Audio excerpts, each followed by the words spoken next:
So I can see there's still people joining. So let's wait another 30 seconds and then we'll start things off.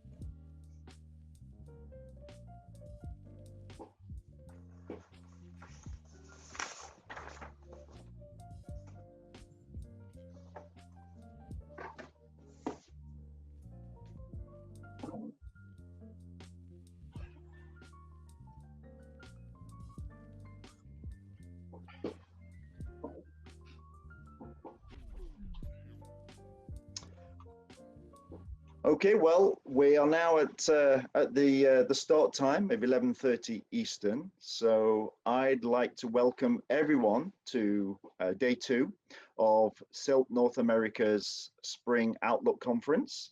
Thank you again for joining us for our second day. My name is Andrew Young. I'm the Vice Chair of CILT in North America. I also am Chair of the US chapter. I'm based out of Dallas in Texas. Today's module, so this morning's module, will be on the subject of redesigning the supply chain. This is a topic which has been in the general news as well as just in our industry news over the past many months as we come out of the pandemic. And we'll introduce our speakers shortly. Before I do that, I'd just like to thank the sponsors that we have for today. First of all, CN Rail. I'm delighted to say we also have a speaker from CN on our panel today. CP Rail, the St. Lawrence Highway H2O, Port of Vancouver, Port Montreal, On Track North America, the Railway Association of Canada, and also Landline. So thank you all for your sponsorship of today's and well, the entire conference, which started yesterday. So let's move on to our subject for today's module. As you can, if we can move on to the following slide, Walid. I'm delighted to have 5 high-profile, experienced speakers joining us today. The supply chain is made up of many parts, and I'm delighted that we have segments from all aspects. We have the shippers represented, large consumer goods organization. We have the carriers represented, both in terms of railroad and also ocean shipping. And we have the ports, the people that kind of make this work and hang together. So I'm delighted that we're going to get perspectives from all of those areas. And the topic we're looking at today is, you know, how supply chains have redesigned. We have just been through a pandemic. However, that doesn't necessarily has generated the redesigns that we've seen. In some cases, it's accelerated things that were happening. In some cases, it's been an impetus for making changes that were often desired, but were never there. But it's also generated a requirement to redesign based on findings that we've all experienced during this very unusual time. So there's a lot to talk through, some fascinating perspectives from the speakers that we have. And I'll introduce each one as we get to that portion.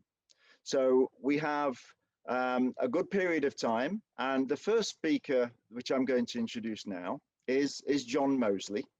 John is the Chief Commercial Officer at Port Houston. John joined the port in 2010, has been the Chief Commercial Officer since 2018. He started his career in international supply chain and logistics back in 1987, and has held expanding roles in the US and overseas with ocean carriers, beneficial cargo owners, and international freight forwarding and customs house brokerage companies. Currently, John's responsible for driving and executing Port Houston's commercial strategy. He oversees the port's real estate, trade development, economic development, marketing, branding, and research and forecasting departments. So I'm delighted that John can take time out of his obviously very busy schedule and join us. So John, I'd like to hand over to you. Thank you. Thank you, Andrew. I really appreciate it. It's a great pleasure to be here today with you and share a couple of perspectives with you. And I also welcome all the viewers that are viewing today's webinar live. So welcome from around the world. Welcome from all over Canada, North America, and overseas. You know, you mentioned a couple of things, Andrew, that really resonates. A little cliche, you know, it's kind of stating the obvious here. You know, when you said accelerated change due to the pandemic, absolutely. I mean, imagine how the world has changed just in the last year and a half. It doesn't cease to amaze me. And then also some of the things that happened during the pandemic were just an enormous impetus of change. And, you know, I don't think I need to tell anyone that since the invention of the computer, you know, but most notably since the mid-90s, shipping has been transforming itself, has been digitizing. You know, the way we use technology to provide our customers single common platforms, or how we plan or track shipments, for example. I mean, I wonder how many of today's viewers don't have one of these. Instead of asking how many have one of these, how many don't have one of these? Because, you know, I've got my mom visiting from Portland right now for the month. She's 93 years old, and she's got a smartphone. She's got an iPhone. When she's out in Portland, we FaceTime all the time, and it's just amazing how technology has just transformed everything. And this last year and a half, it's just really accelerated, as you said, Andrew. So e-commerce, you know, a phenomenon that started with the invention of the internet and now has changed the way we buy. You know, just buying stuff off of your phone or online. The pandemic just like I said, accelerated that. The way we source things, the way we produce things, and the way we stock product, and the way we ship and handle cargo. You know, Barb is on with us from ADIDAS, and you know, the way retailers and the way manufacturers have had to adjust and change. And then, you know, it's just incredible. So in addition to the technology, some of the things that we've seen here at the port, and I think in society in general, is sustainability. You know, really being at the forefront of on the global stage, right? Our society, you know, has long recognized that we need clean air to breathe, we need, you know, clean water to drink, we need healthy food to eat, and you know, these things aren't things that are new. The last 20 years or so, there's been a focus on, you know, organic foods and clean eating and healthy eating.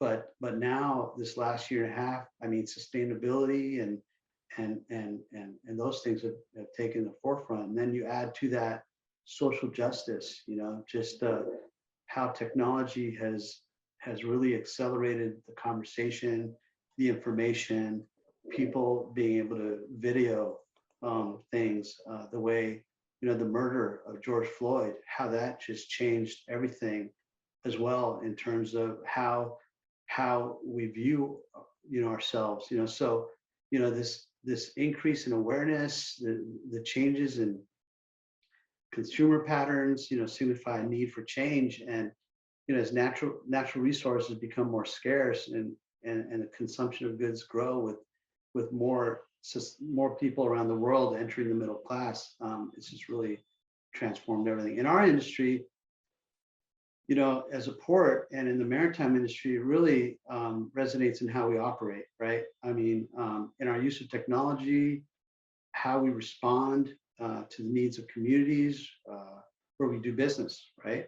Whether you're a retailer or a forwarder or an ocean carrier or a warehouse or a port, you know, society continues to evolve and finding better ways to coexist, right? And without damaging the planet, while still creating both an opportunity for others and the communities we live in and also still provide an acceptable rate of return on investment, right? It might sound funny to some of you hearing someone from Houston, Texas talk about sustainability and the environment, but it's true. It's Houston is the energy capital of the world. Texas, has it is the largest energy hub in North America.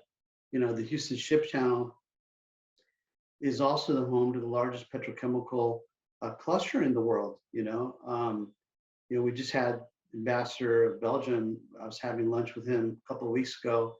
Port of Antwerp, huge partners of ours, very active, and we were having lunch and we were talking about these similarities we have because they're the largest petrochemical complex in Europe, and we've joined forces. And here in the state of Texas, not only do we have the largest petroleum reserve in North America, it's also something that some folks may not know. It's also the largest producer of renewable wind energy. We surpassed California several years ago, and I see those blades coming in and out of our facilities, every day, every week. And climate change is a recognized reality, right? So Houston now finds itself in a unique place in time, as really a center for global energy transition. Our mayor, Mayor Sylvester Turner, all our community leaders, the business sector, whether you're ExxonMobil or LyondellBasell or Dow Chemical or any of the major companies and industries that form the petrochemical complex, we're all joining together. And you've maybe seen some of these things that have been happening with the large energy companies transforming themselves into better vertically integrated, diversified type of companies because of the changes and societal changes and demand on fossil fuels and stuff. So Houston finds itself in a unique place because of this energy transition, and we're really leading the way in new renewable technologies and methods to produce and deliver energy to more homes around the world in a sustainable way. So the conversations we've been having the last several months, the last couple of years, have really been around, LNG, compressed natural gas, CPG, hydrogen, creating circular economies. These are all initiatives that we're well at work at here in Houston.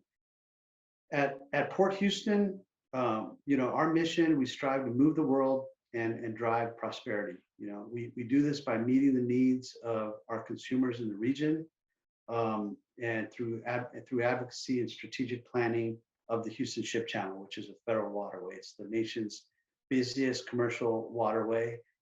It's the #1 port complex in the United States, with more than 260 million tons of cargo per year. And the implications of being the busiest port complex in the country are significant. The activities of the Houston Ship Channel support more than 3 million jobs across the United States, not just in the state of Texas, but all over the US, and more than $800 billion to the US economy.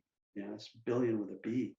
So Port Houston, not only are we a major container port, we're #6 in the United States, where we understand the need to develop a comprehensive plan to address the impact of our activities and on our communities and on the future of shipping, with the new IMO standards and that are in place, requiring the maritime industry to reduce sulfur and carbon emissions.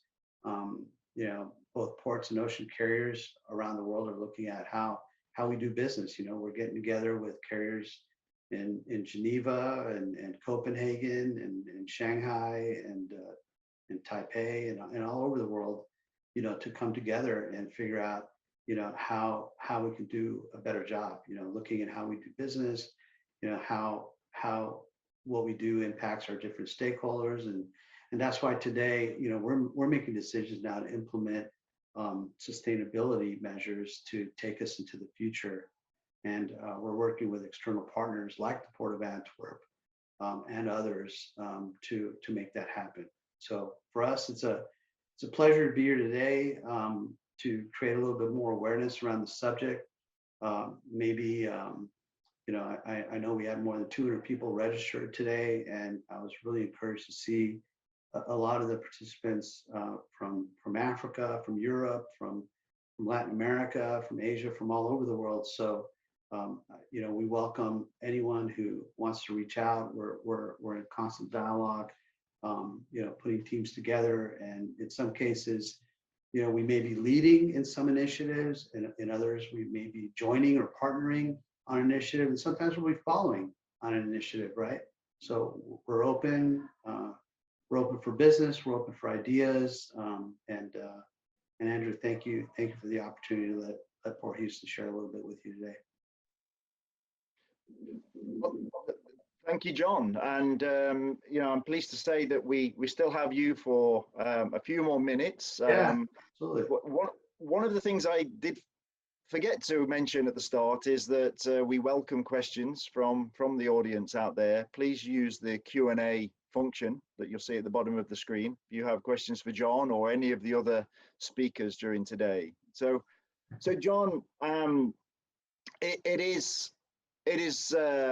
is really refreshing to hear sustainability discussed as kind of a major theme, and I think you were quite honest and transparent that within Texas, and I'm based obviously in Texas as well, we have an economy which is highly driven by the petrochemical industries. We also have enormous transportation infrastructure, which is crucial not just to the nation, but to the world and the supply chains. So I guess one question I have for you is, can you give examples of some of the sustainability programs that you have underway at Houston? I know there's expansion going on. How does that fit with your sustainability goals? Yeah, no, great question, Andrew. We're doing a number of different things. Right now, we're kind of putting together our ESG plan that kind of is a blueprint that consolidates our various initiatives regarding environment, sustainability, and even governance. How we work with our communities and our different stakeholders, whether it's the way we procure or the way that we function or what we do. And as part of that ESG plan, you've got, specific to the environmental component of it, we've got a clean air strategy plan. We have continuing things that we're doing.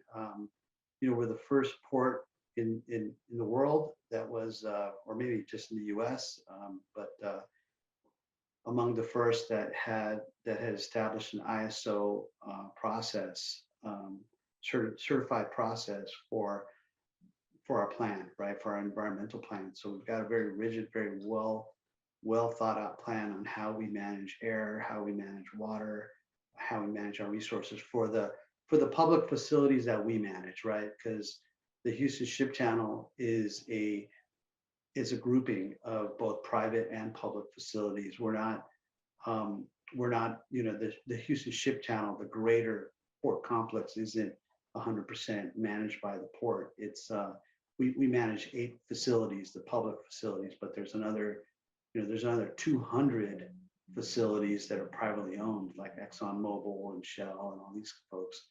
But for our part, for the facilities we manage, we've, for example, we were the first port in the world to actually adopt a 100% asset-backed renewable electricity plan for our facilities, the facilities that we manage. So we eliminated 25,000 tons of CO2 just by doing that in a year, by being that first port to do that.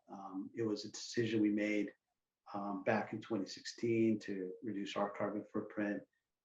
We're also making investments in equipment, moving into hybrid rubber tire gantry cranes to run, our container terminals. Those emit 80% less emissions than what we had before, which were diesel operating. We've also started piloting new electric terminal tractors.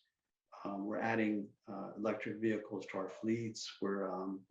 We've got a very robust clean air strategy plan as well, that where we aim to tackle emissions in and around the port and public facilities over the next 5-year period.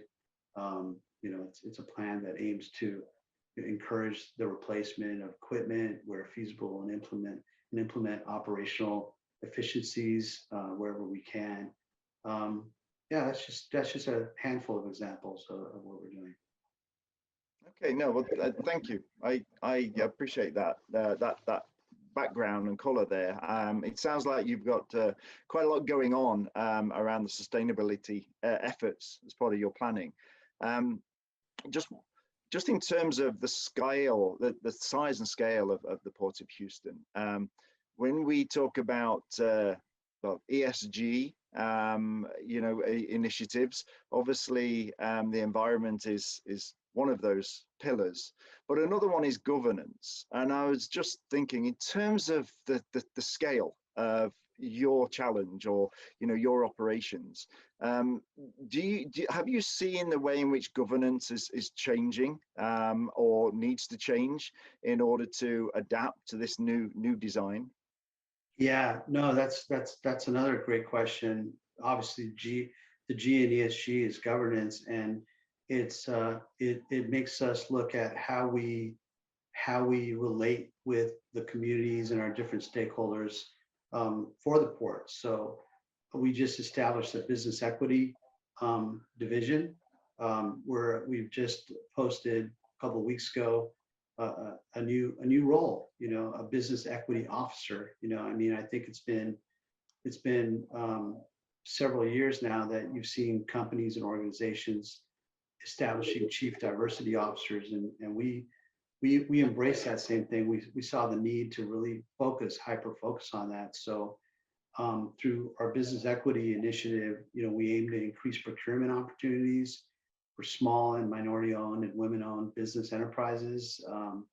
We're looking at the vendor community. We're looking at how we can enhance and engage further with vendors and small businesses around our communities. We're also looking at, as part of our whole governance platform, is transparency, making sure that we're open and transparent to everything we're doing. We've established, now it's been already several years, I think it's been about 5-6 years, that we've had a community committee that our board of commissioners, actually, that reports directly to our board of commissioners. And they bring ideas about how we can be a better neighbor, things we need to tackle in terms of air quality, water, employment, all those different things that are so important for us to be doing the right thing. So that is also an important part of our ESG plan. Things that we've already had in motion for the last several years, recognizing the fact that it's important not just to move cargo, but do so in the right way, and not just in a sustainable way, but in a fair way, in an honest way, in a way that where everyone can benefit, where it creates opportunities for everybody. And at the end of the day, that's what we're here to do, right? So yeah, but absolutely, and you didn't touch on it, maybe modestly, but CILT has a relationship with the University of Houston. We Yes. accredit their supply chain Margaret logistics. Kidd, the director out there, and we've got a huge partnership with U of H, Port of the Future, and a lot of things we're doing with U of H. They're doing a great job. Yes, and I was going to thank you as well, because you recently gave a grant to the University of Houston, and that's enabled them to provide some of the CILT's training for students in some of the less developed areas of Houston. This is kind of, maybe there's a self-serving in there. It's bringing some qualified potential employees coming through into the supply chain, whether that's at Houston or with all those hundreds of thousands of jobs that you referenced that are kind of linked to the port. Nearly $500,000, $550,000 that that we've awarded in terms of community grants since its inception, and nonprofits and organizations to promote workforce development, environmental stewardship, community outreach, maritime commerce. Yeah, it's a huge piece of what we're doing. Absolutely. No, I'm proud to say that we've issued, I think, 120 certificates to community college students in the Houston area, and that's all been funded through your grant. So, on behalf of them, thank you. So, one other question I have for you from John Coleman. Mentioned that it's a really interesting description of the size and reach of the port. Are there rules or practices or mechanisms maybe to coordinate or set expectations for your terminal operators? Things like their hours of operation or the factors that could influence the throughput rate of cargo? Well, we do operate 12 hours a day now, from 7 in the morning till 7 at night. We've piloted opening additional hours to allow our trucking community and for industry to be able to operate, during off-peak hours. But unfortunately, when we did do that pilot about 3 years ago, to reduce traffic and over the road, make it a little safer for everybody to operate at night, it just wasn't something that there was a lot of demand for. But we're not really in the game to regulate people's hours or how they function or anything. I mean, we basically let industry decide what is most efficient for them. But when they do come in to our facilities, or when they are working with us, at least what we can do is control how we work inside of our environment, and as such have adopted a really stringent safety culture with our organization. So that has an impact. But in terms of productivity, our men and women that work the docks or move the containers, or they work 24/7. I mean, they're here year round, 363 days out of the year. And during the pandemic, we really need to recognize them for really being among those essential frontline workers that were moving, I think it was 2 million tons of medical and personal care goods that people consider essential. It's amazing. I didn't know how much toilet paper is imported, but it's amazing how much we move. We looked into that. But medical equipment, medical supplies, all kinds of things. So yeah, so I guess, I don't know if I'm answering the question, but we don't really, our rules really aren't designed to impose any kind of onerous rules on the outside industry and our partners in trucking and our partners there. But inside the port, we do everything we can to make sure our people are well compensated, fairly compensated, a lot of great incentive programs. And as such, I want to say we're probably in the top 2. I don't want to say we're the number 1, but we're probably top 2, top 3 operating ports in the United States. I mean, there's not too many operating ports in the US, but we're actually the terminal operator for our 2 container facilities. And our efficiency, our turn times, the way trucks come in and out, less than 35 minutes to get processed, from the time they come in the gate and go out. We really don't have queues coming in. The ship to shore operations are among the best, I mean, about 35 gantry moves per hour, highly productive berth operations. So whatever it is we're doing really well, because we've seen a lot of customers coming our way and staying with us. So, no, well, I'm sorry, I don't know if that answers the question, but Yeah, that's what it is. I believe you covered that. Thank you for that, John. And the last question really to ask you, and this is a topic which is going to come up in probably all of the following speakers, and that's around resilience.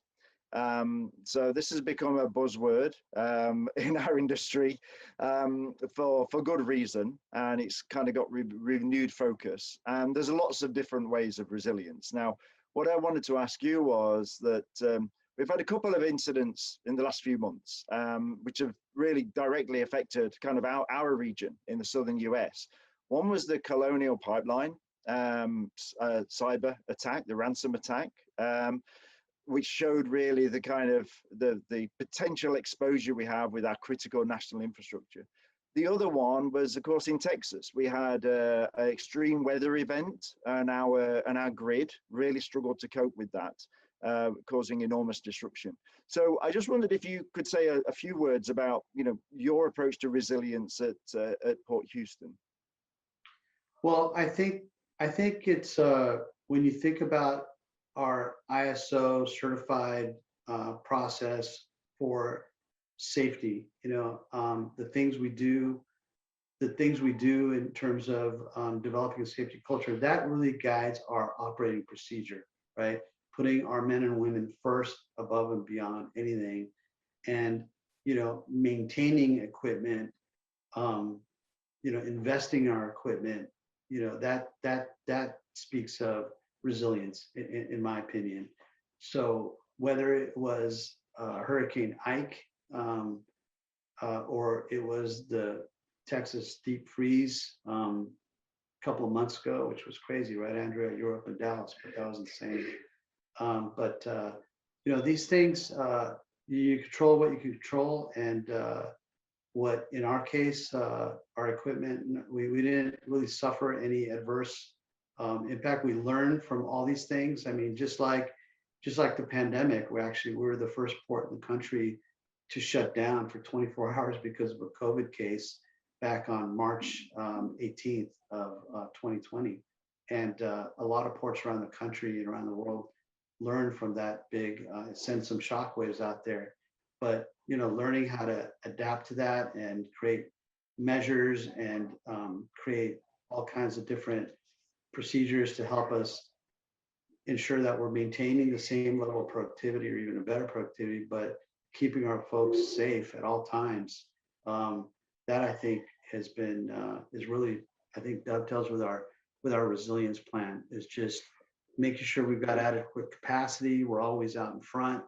The things that we can't control,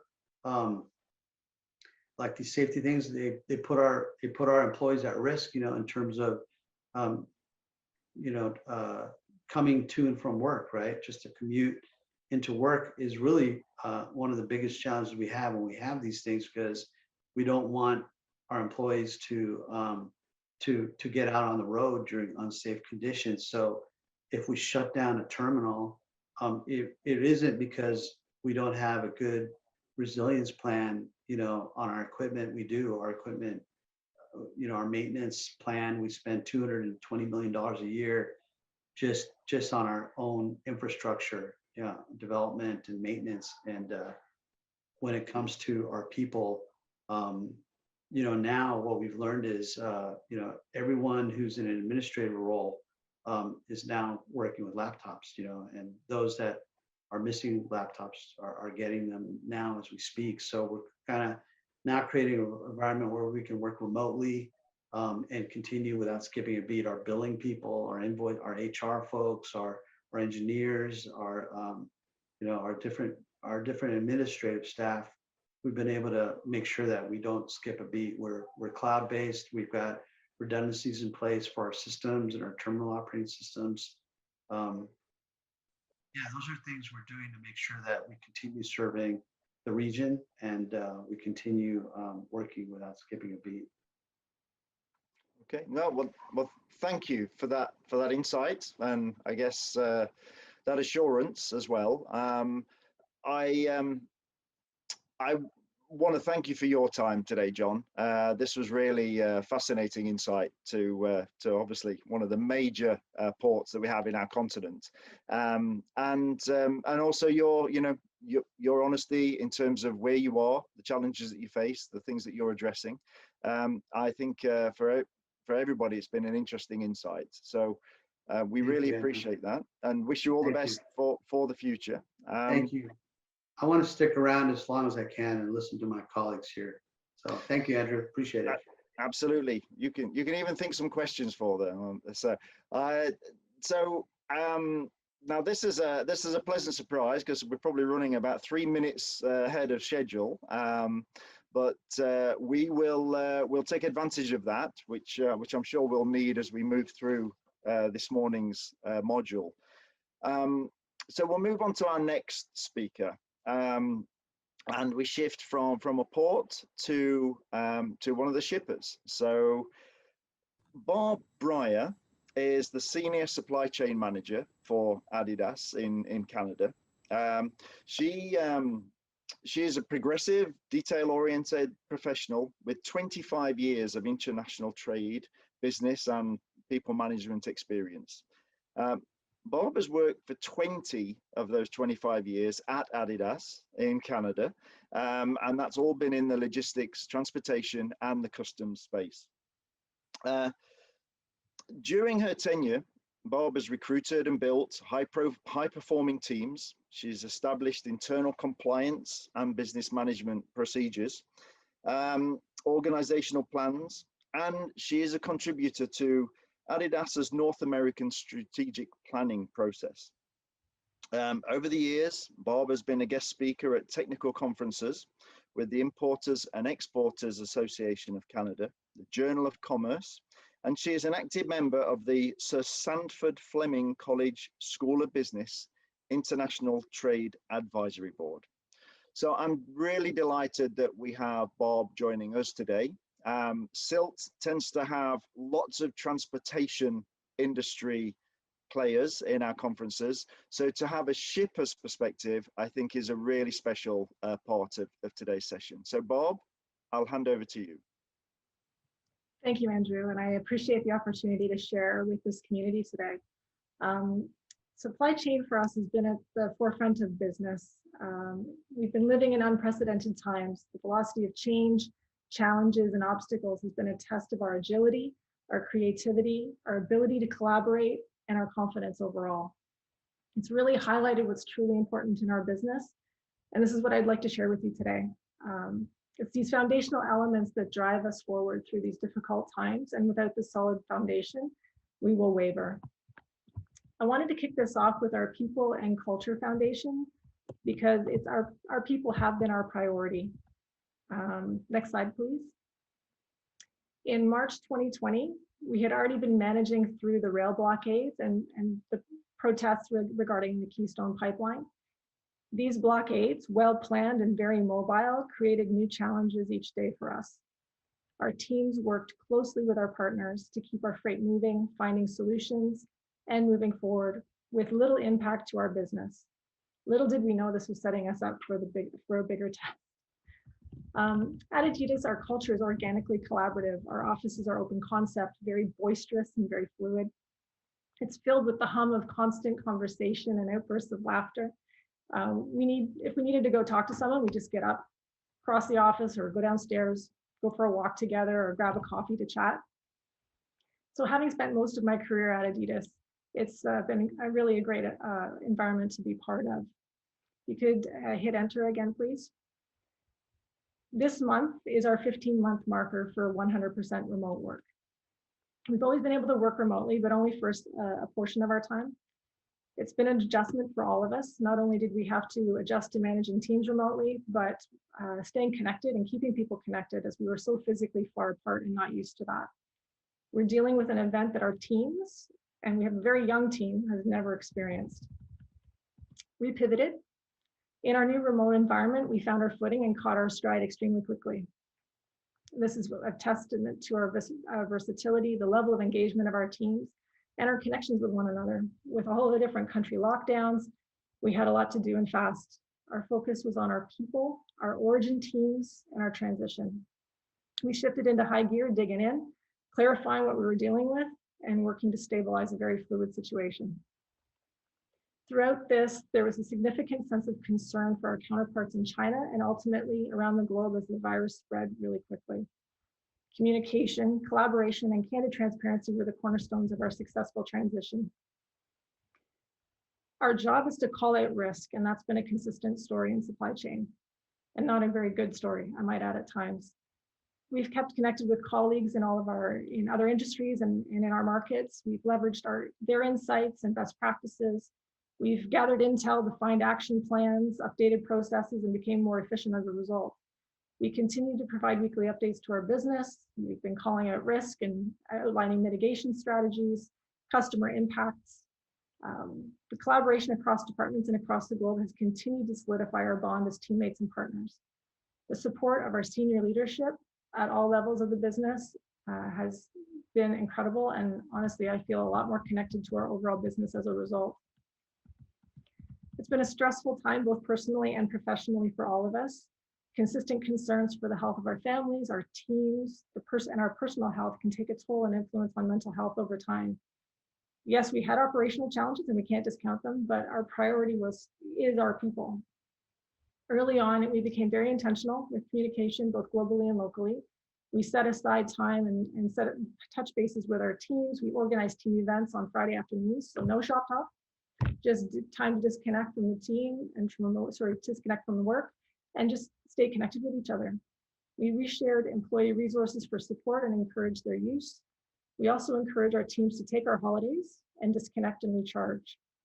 We flexed with personal and professional schedules because we do have a lot of young families that work with us as well, and kept the lines of communication open as the lines between work and personal life blurred. At ADIDAS, we believe that through sport, we have the power to change lives, and staying active is even more important now to support physical and mental health. So it was interesting. Our teams organized yoga sessions through Microsoft Teams. They recorded and shared them and posted them on SharePoint. Global teams created workout content that we've posted on our internal ALive sites, and we can access those at any time. So there's a feeling that we truly are a global family. We take care of each other, and it's just part of our culture, and that's what it's like living the three-stripe life. Our people are our foundation, and through this journey, they've stepped up and proven that we have one heck of a solid foundation. The next pillar is our partners and infrastructure. So when we sit back and we think about all the hands that touch our products right from the point of concept to the shelf, there's the sheer number of players on the field is quite staggering. They develop, source, negotiate, produce, and ship our products across the world. There are various tiers of our factories, our sourcing teams, our 3PLs, our seafarers, ports and operations, and our distribution centers, just to name a few, because there's a heck of a lot more. These partners are our eyes and ears throughout the world. On the ground in our origins, our transshipment points, destination infrastructure, we've really been able to maintain a high level of transparency and candid collaboration. Without this visibility, our pivot early in the pandemic may not have been as fluid, and our ongoing operations, our mitigation plans may not have been as effective. Without all of this consistent and open communication with our partners, they keep the essential equipment moving and in good order. And even in this constrained environment, we are still seeking to get stability in. We still have a lot of work to do, and things have not been perfect. I'm not going to tell you otherwise, but we are learning together, and we're pushing each other to that next level. When we live in a global supply chain, global events like this pandemic, the earthquakes, weather all have a significant influence, not only just on the operational aspect of what we do, but on the people conducting these operations. 2020 was a rough year, and oddly enough, the most active hurricane season on record, in addition to a global pandemic and everything else that happened last year. So we're still feeling a lot of the residual effects of that today, including the pandemic, but we see challenges in origin still, like India, China, and Indonesia. At home, the port congestion on the West Coast, reports of outbreaks on vessels. I mean, the list could go on and on. All of these challenges, even though through all these challenges, we're still winning. And in those winning moments, we have to really actively celebrate those. So big or small, call it out, thank somebody, One moment to send an email or make a phone call or a positive social media post can make somebody's day. Even the smallest gesture can make a significant impact. So while most of us moved to remote work, most could not, and we can't take this for granted. They've been there implementing and sustaining enhanced safety protocols and just keeping things moving for us. They've been operating in a state of flux, opening, closing, reducing capacity based on local regulation. Our seafarers were on ships for months on end, unable to leave due to pandemic restrictions and protocols. Our ports, our trains, trucks, factories, they all kept working and keeping our business moving forward at risk to themselves and to their families. They are our front line. I wanted to take this opportunity to express our sincere gratitude and appreciation to those teams. Without the partners and the people keeping the infrastructure moving, we would not have fared as well as we have. We cannot take for granted these essential services of our global supply chain, and I wanted to take this opportunity and as a prime opportunity to thank you all for keeping us moving forward. Our next pillar is our consumers. Everything we do at ADIDAS is based on a consumer mindset. So when we think about our lockdowns, capacity restrictions, and store closures, they've created a high level of uncertainty and accelerated trends in consumer demand. Buying patterns have changed, finances traditionally set aside for travel and dinners out, etc., have gone toward flushing out your home office, buying new appliances and home improvement activities as we're spending more time in our homes and getting into that nesting mode. Athleisure is the new uniform of the home office, which works well for us. Our consumers are just changing, and they're changing more rapidly. We have more consumers becoming digitally engaged due to the pandemic. Gym closures have driven demand for digital classes and home equipment purchases. These new digital habits that we're going to see continue in the new normal or in the future. At ADIDAS, we've always been very active in the digital space, and this has challenged us to continue to innovate, streamline, accelerate implementation of new digital tools and strategies to continue to develop our digital ecosystem and fulfill the needs of our consumers. While accelerating in digital, we feel the slowdown on the supply chain side with the extended lead times and delays in transit. So striving for balance, providing stability and clarity to our business and our consumers regarding product availability is definitely at the forefront. We sprinted closer to our consumer. We just haven't edged closer. Like with our partners pillar, transparency, leveraging our relationships, our credibility with our consumers, driving innovation and working to meet expectations, sourcing solutions, creative solutions, and staying flexible have all been critical to our success. So transparency has remained an overarching theme to our business and in our partnerships. To create an environment of open and candid collaboration requires confidence, trust, and true partnerships. The confidence to share the good with the bad creates a sense of safety for all involved. Globally and locally, we've established transparent and intentional communication. This has enhanced our ability to cultivate and share ideas, maneuver quickly based on enhanced data-driven decisions, and move to action faster. Our resilience is at the core of our house. So resilience is defined as the capacity to recover quickly from difficulties or toughness. So resilience is an inherent part of sport. Impossible is nothing is not just a tagline for us, but it's about being optimistic and knowing that through sport, through the power of action, we have endless possibilities. It inspires us to push forward. We are the best when we are at our best, when we see possibilities. Diversity of thought, perspective, experience, it all helps us be better as one team. So overall, what have we learned? So first and foremost, it's okay to be okay, or it's okay not to be okay, sorry. A friend of mine in Portland always says, sharing is caring. And we have to lean on each other. We have to talk to each other. You may be surprised at the support that you receive in times of difficulty. And that support can help to energize and motivate and inspire. Know your team roster. Leverage your superpowers and those of others to get stuff done. We don't have all the answers. We can't do everything ourselves. But we can find those answers together. Establish a safe place for our people. This will cultivate openness, security, and allow for vulnerability. And let them know asking for help is not a bad thing. We all learn something together. And then, of course, celebrate those wins. Call out somebody for the great work that they do. Even the smallest of gestures can have a significant impact. It only takes a moment to make somebody's day or week or month. The 4 C's that I refer to here are creativity, collaboration, and confidence, and communication. Promote, stimulate, and provide opportunities for our teams to develop and grow these C's because they're critical. Having a growth mindset is definitely key to rising to a challenge. Challenge is good. It stimulates creativity, development, gathers information, and provides collaboration opportunities. It may not be an easy journey and quite painful at times, but change is growth and it's totally worth the trip. And if you have a good solid foundation built on trust, truth, clarity, and community, you will persevere. And I wanted to leave you with some final thoughts. So try to focus on the positive. Take action and lift each other up. Take care of and celebrate, have faith in each other. And we will get through this together because it's just a tiny moment in time. And remember that impossible is nothing.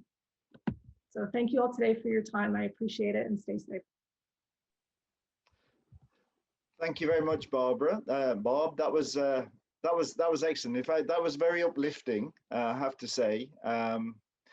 Maybe a reminder of kind of how tough the last 12, 18 months have been for many people all around the world. I think there's a couple of things that you mentioned in there which are so important around the way that the supply chains are adapting.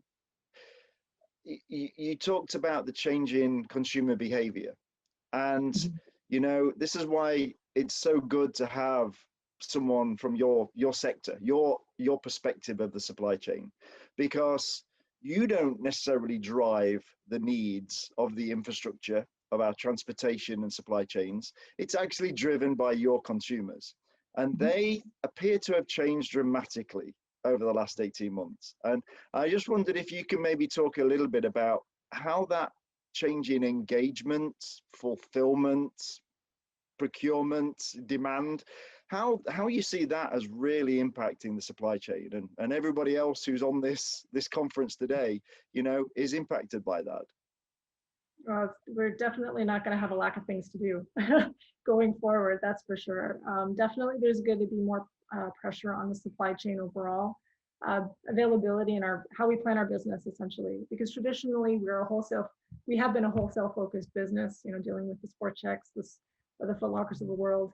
But the shift to the e-commerce and the demand shifting to that direct to consumer piece has really forced us to change how we plan and how we fulfill our business. So our digital ecosystems in the short term, our digital ecosystem will continue to evolve. So we're constantly upgrading, but this is just adjusting the velocity in which we do these upgrades. Our customers are going to change as well. When we start talking about the Foot Lockers of the world or sport checks in Canada specifically, they had a digital presence prior to the pandemic, whereas some of our smaller customers may not have. And when we went into lockdown, they had to pivot really quickly. And if they didn't have the resources available to them, well, they've had 15 months to start to plan that. So I think we're going to see some new players in the digital space. We're going to continue to see the pressures on fulfillment and availability of product to support our inventory planning, because the direct-to-consumer churn is so quick that we need to make sure we have the right products in the right place at the right time.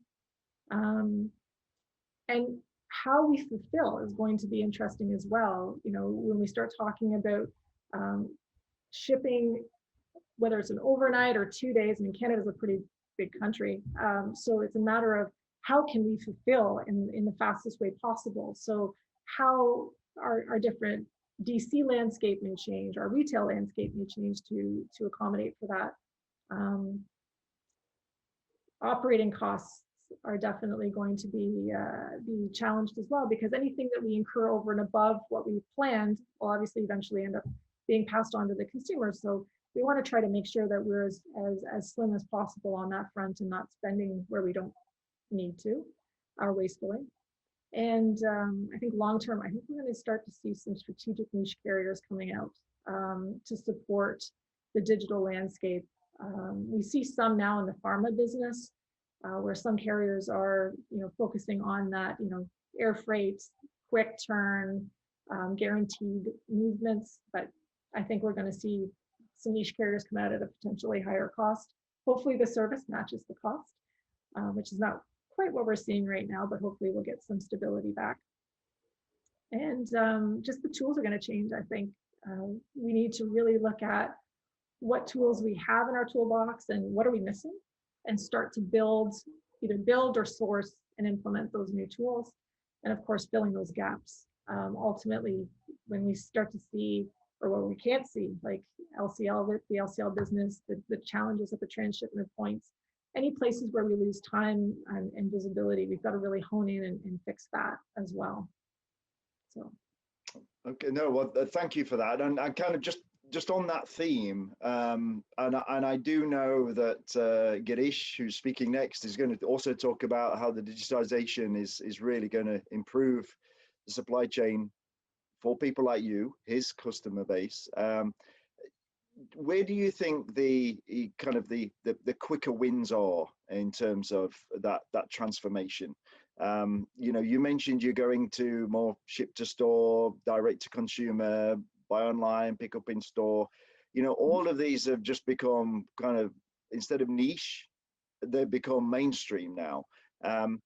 Where do you really think is the priority in terms of improving that digital layer? I would say visibility, and not just visibility for me as the shipper, but visibility to the consumer. I know as a digital consumer, I order on, you know, the big websites. I won't use any specific names, and you know, you don't know how your goods are shipping. So it'll come to you and they'll say, oh, it'll be within, say, 7 days from the time you place your order, and it may not show up until 14 or 21 right now because of the pandemic, which is understandable, but you can't see it. Yeah. How can we give our consumers the ability to see where their package is at any time?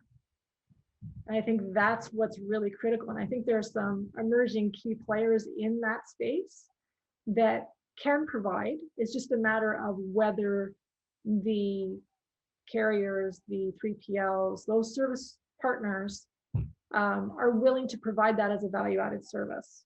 You know, incorporate that into their structures and just provide that, because I think it'll help with the data integrity that's being shared with a shipper like myself, and allow for more or closer to real-time information rather than having to phone a friend and find out where their freight is, kind of thing. Yeah, no, I thank you. And I wanted to set that up so both Girish and Jack, when they talk later, can kind of maybe pick the baton up on that. So we have a question from Lisa Barata, who asks, is ADIDAS looking at changing the supply chain? So looking to reshore or maybe nearshore production, moving away from traditional manufacturing in China or Asia?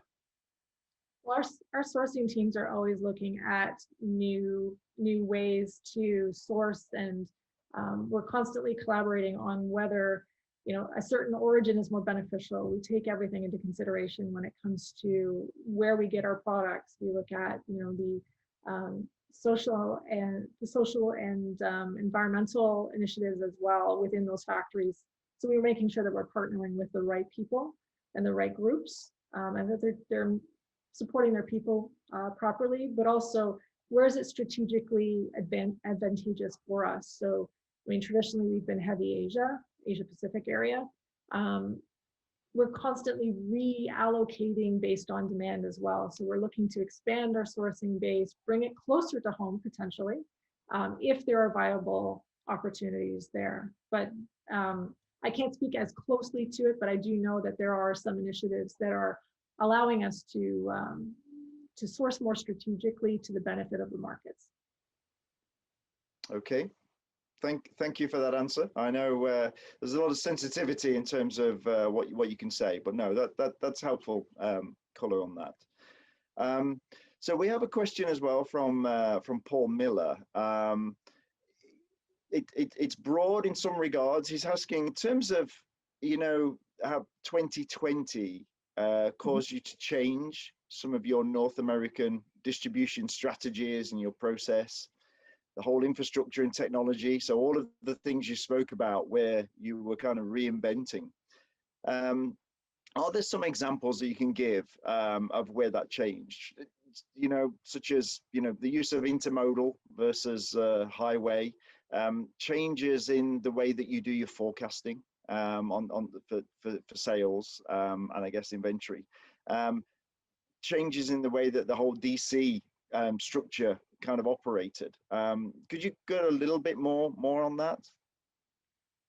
Well, I can't speak to the sales forecasting because I'm not as close to that, but I can speak to the inbound forecasting. I know we shifted our timelines to create better visibility for our partners forward planning so that we could try to secure capacity wherever we could. And it worked really well in 2020. But when we got into 2021 and we really started to feel the domino effect of what was going on from a consumer perspective and the shift to e-commerce and all of the different changes that had happened, creating the challenges that we're dealing with now. We've had to shift again into using services that we've never traditionally used. Traditionally, we were very much get it packed in the container, let it go and let it flow. We don't want to stop it. We don't want to add additional handling to it because it creates the opportunities for potential pilferage, damage, and it could slow it down because anytime you stop something along the way, there can be hiccups or there's transfer times so it just creates some additional risk. So we just pack it, ship it, and let it flow. This year, we've leveraged transloading. We've team trucked freight across the country. We've used expedited rail services. Like there's all of the services that are available to the market. So that's not like I'm sharing anything strategic here, but we've just leveraged whatever services we could to try to get our product here on time and in full to meet that consumer demand, whether it was our historical wholesale customers when they're open or our direct-to-consumer space as well. Okay. And then also to just on the digital space, our IT teams have been stellar. When we went remote, they've started to flip into Microsoft Teams. We just had started to roll it out. They really ramped up that rollout and it's been working top notch. Communications and our conference calls have been great. So it's just, we've realized that we can really roll stuff out faster. We don't have to take as long. So like, it's all about moving with speed these days. Okay, no, interesting comment. And on yesterday, one of our speakers from KPMG had a very similar comment. They've been looking at rolling out Microsoft Teams for many months, but when the pandemic struck, it kind of was completed within weeks, and that impetus is there. And you know, maybe there's a lesson in terms of kind of how we shape those internal programs and projects and their importance. So we've spoken a lot about how this has been difficult and people have really gone the extra mile in order to, you know, adapt and change and get a degree of service to the consumers. Who would you kind of mention to be your heroes during this last year and a half? Honestly, like there's the infrastructure, and I'll say this, and I mean no disrespect to the U.S. teams, because I know the challenges in the U.S. right now are insane. But the infrastructure teams, our ports, our truck drivers, or anyone involved, right from honestly the factory forward, has just been stellar through this whole thing.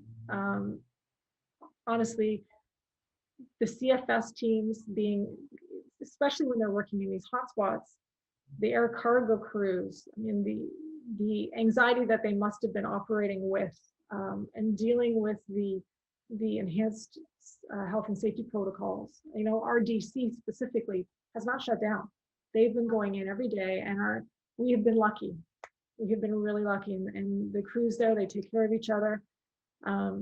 But they've been able to keep the lights on, because if our DC shuts down, we're done, if you think about it. So one special shout out that I wanted to say, because I think they kind of got lost in the shuffle when the pandemic really hit was the teams that are on the ships. They're in a really tight, confined space.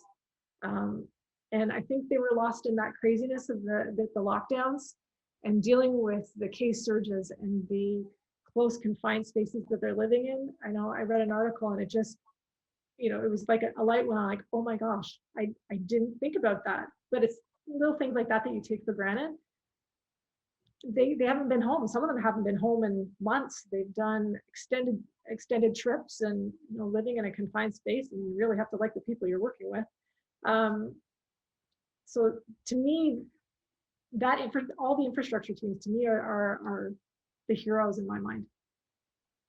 Okay, no, well, and thank you for that. And you called out as well during your talk the thanks to all of those key people that's been involved. And I think we all share that message. We do realize that they have been crucial in us getting through this period.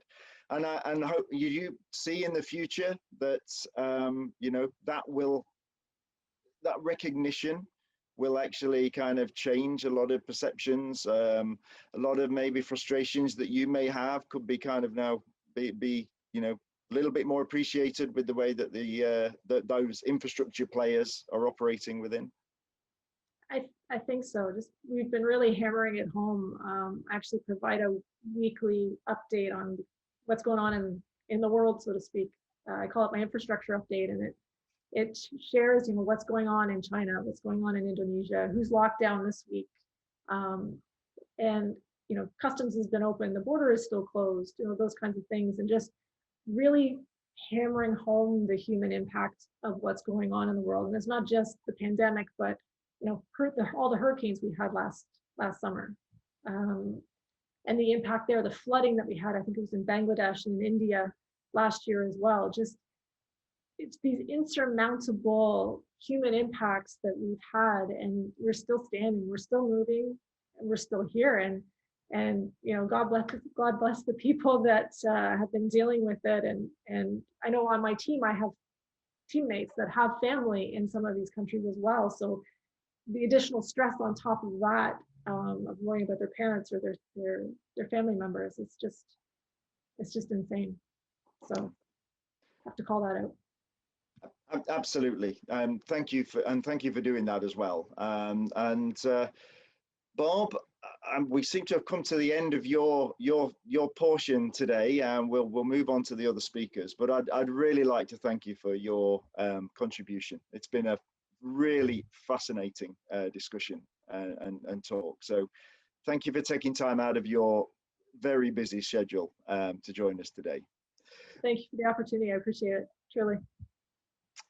Okay, so we'll now move on to the third portion of today's module. I've got three speakers, slightly shorter slot for these three gentlemen, but hopefully still plenty of time for some Q&A. If there's any questions coming through from the audience, please type those in the Q&A function. So I'd like to now introduce our next speaker, which is Girish Nair. Girish is the AVP International Intermodal Sales and Marketing at CN Rail. Girish joined CN in 2012 from Costco Container Lines, where he was located out in the Middle East. Currently, his role at CN incorporates expanding reach to the market for the railroad, whilst optimizing the CN's network to create supply chain products that resonate with key industries, segments, and customers within international trade. Girish's previous roles involved developing a transport management platform, supporting CN's, I'd say, famous digitization initiative, and also developing an industry-leading cold supply chain product to meet the growing needs of North America's food industry. So I'm delighted that we have Girish joining us today. His role today in international trade, as well as I think your previous roles, which are become even more relevant to supply chains these days as it becomes more of a digitized process, I think are both things that we'll call on. And I really look forward to hearing your talk today, Girish. Thank you, Andrew. I hope everybody can hear me. Very good afternoon, very good morning to all viewers from all part of the world. Great discussion from John and Barb today, but before I start my story here, I would definitely like to echo words from Barb. A huge shout out to all the seafarers out there who have been working day and night, and maybe their contribution to the extent they do for our supply chain got diluted in a manner with all the disruption that we are seeing. So thank you very much. It's not easy. The human impact as well, that Barb touched on, is extremely significant. Working from home, managing family, online schooling, at the same time losing probably some of your loved ones back home. It is a lot of emotional strain which organizations have to take care of, and people's mental health is something that we need to be cognizant of. So some really important points as we go through. Given the current operating environment that has been extremely disruptive, today's topic is absolutely appropriate and relevant to many BCOs as they try to redesign the supply chain, predominantly to build resiliency, consistency, and some sort of reliability. We heard Barb speak about agility and creativity and the challenges with rail blockades and schedule integrities that we go through. It's a lot to manage. And one of the fundamental steps, I believe, in building resiliency is by diversifying the supply chain. So if we can go to the next slide. With roughly 20,000 route miles of tracks, CN covers coast to coast to coast. So on the West Coast, we have Port of Prince Rupert and Vancouver. On the East Coast, we have Port of Halifax, generally the first port of call across the Atlantic, along with Port of Montreal. We also provide connectivity to Port of New York and New Jersey through CSX. And on the Gulf, we have Port of Mobile and New Orleans, which has experienced a significant amount of growth over the last 12 months, connecting to densely populated US Midwest markets. Our network is deeply rooted in large consumer markets, given our direct access to over 15 ocean port terminals and 23 CN inland terminals.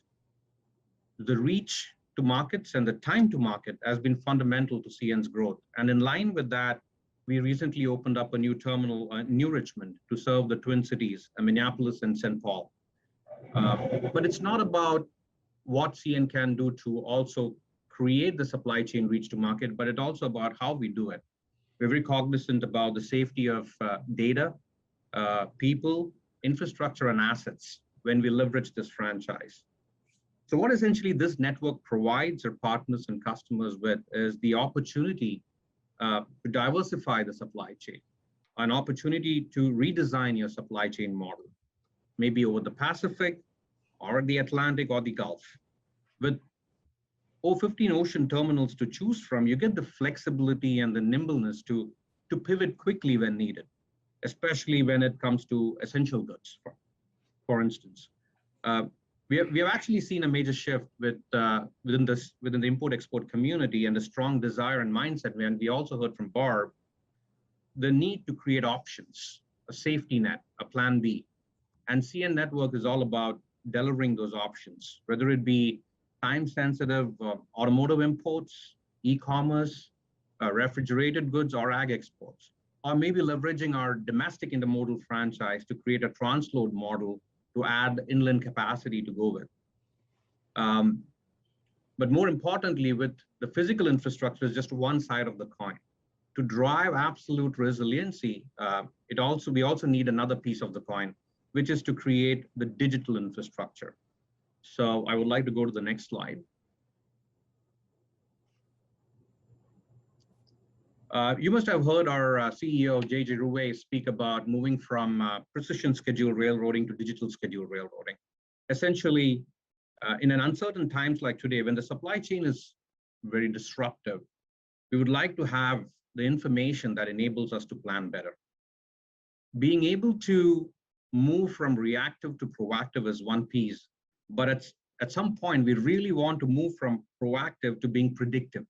And that is absolutely the winning piece.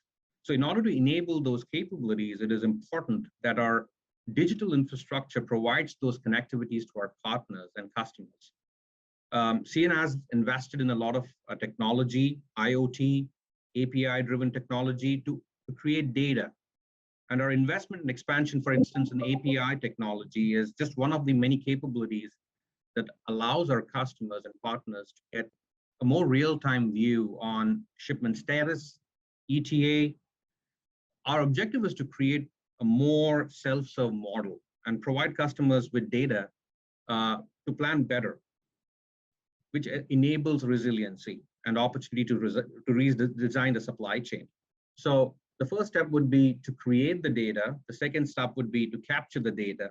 And then the third step would be to consume that data in an intelligent manner and expose it to our partners. And to Barb's point, that it potentially enables our customers to call out risk early on. And if you're able to call out risk early on, you can create that safety net to plan better and build some sort of reliability. And finally, I would like to stick to the theme. It's been a challenging few months, but I would like to stick to the theme of Barb that impossible is nothing and we need to stay positive. A few weeks back, we were talking to one of our customers and he said something that left a message in my mind. Basically said, adversity is a privilege. Truly is. What we are dealing today, though it's extremely difficult, it's a happy problem to deal with versus the first half of last year when things were absolutely shut down. We get up, we are transportation professionals, we get up, we dust ourselves, talk to our partners, find resolutions, find solutions.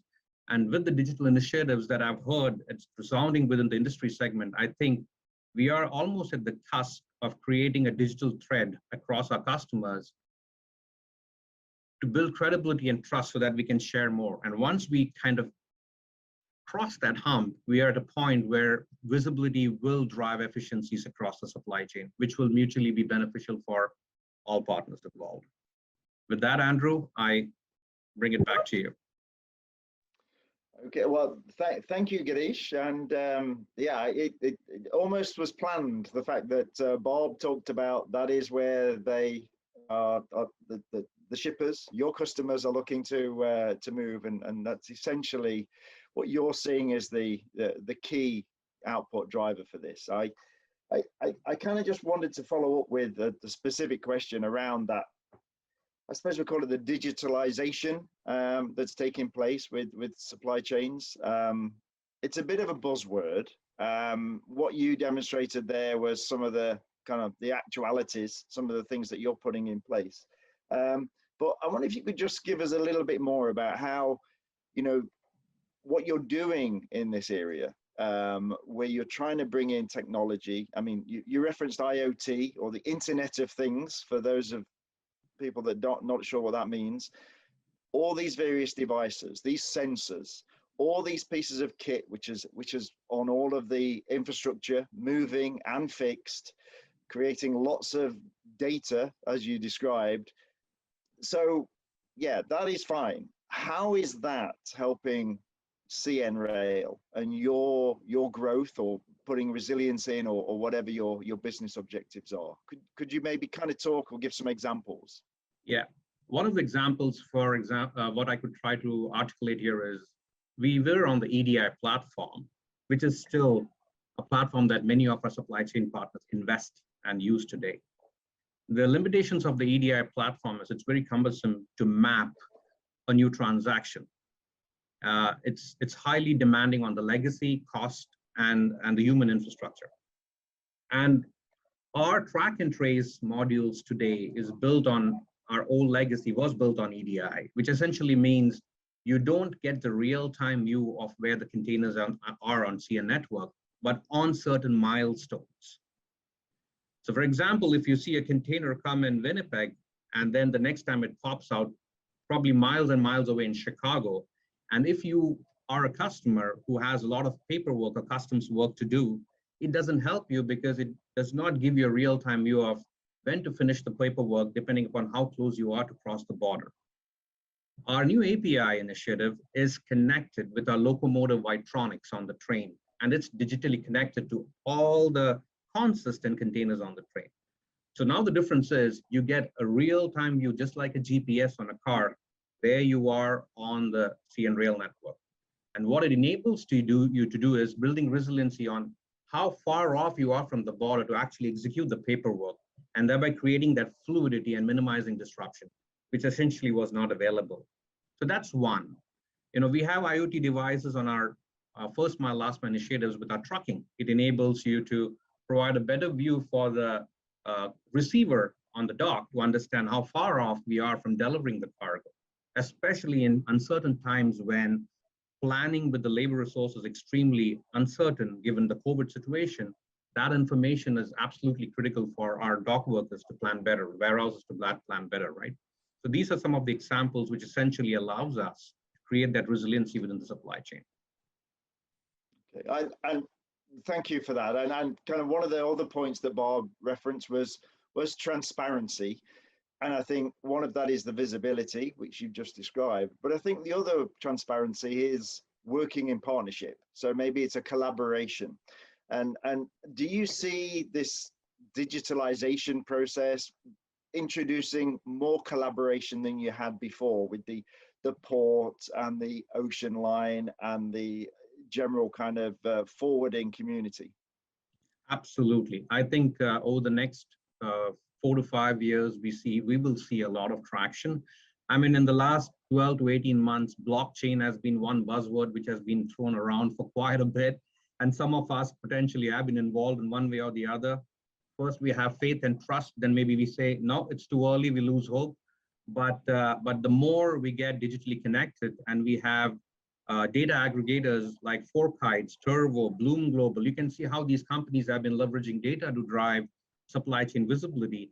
It's evident that the appetite exists to have one platform that can drive the visibility.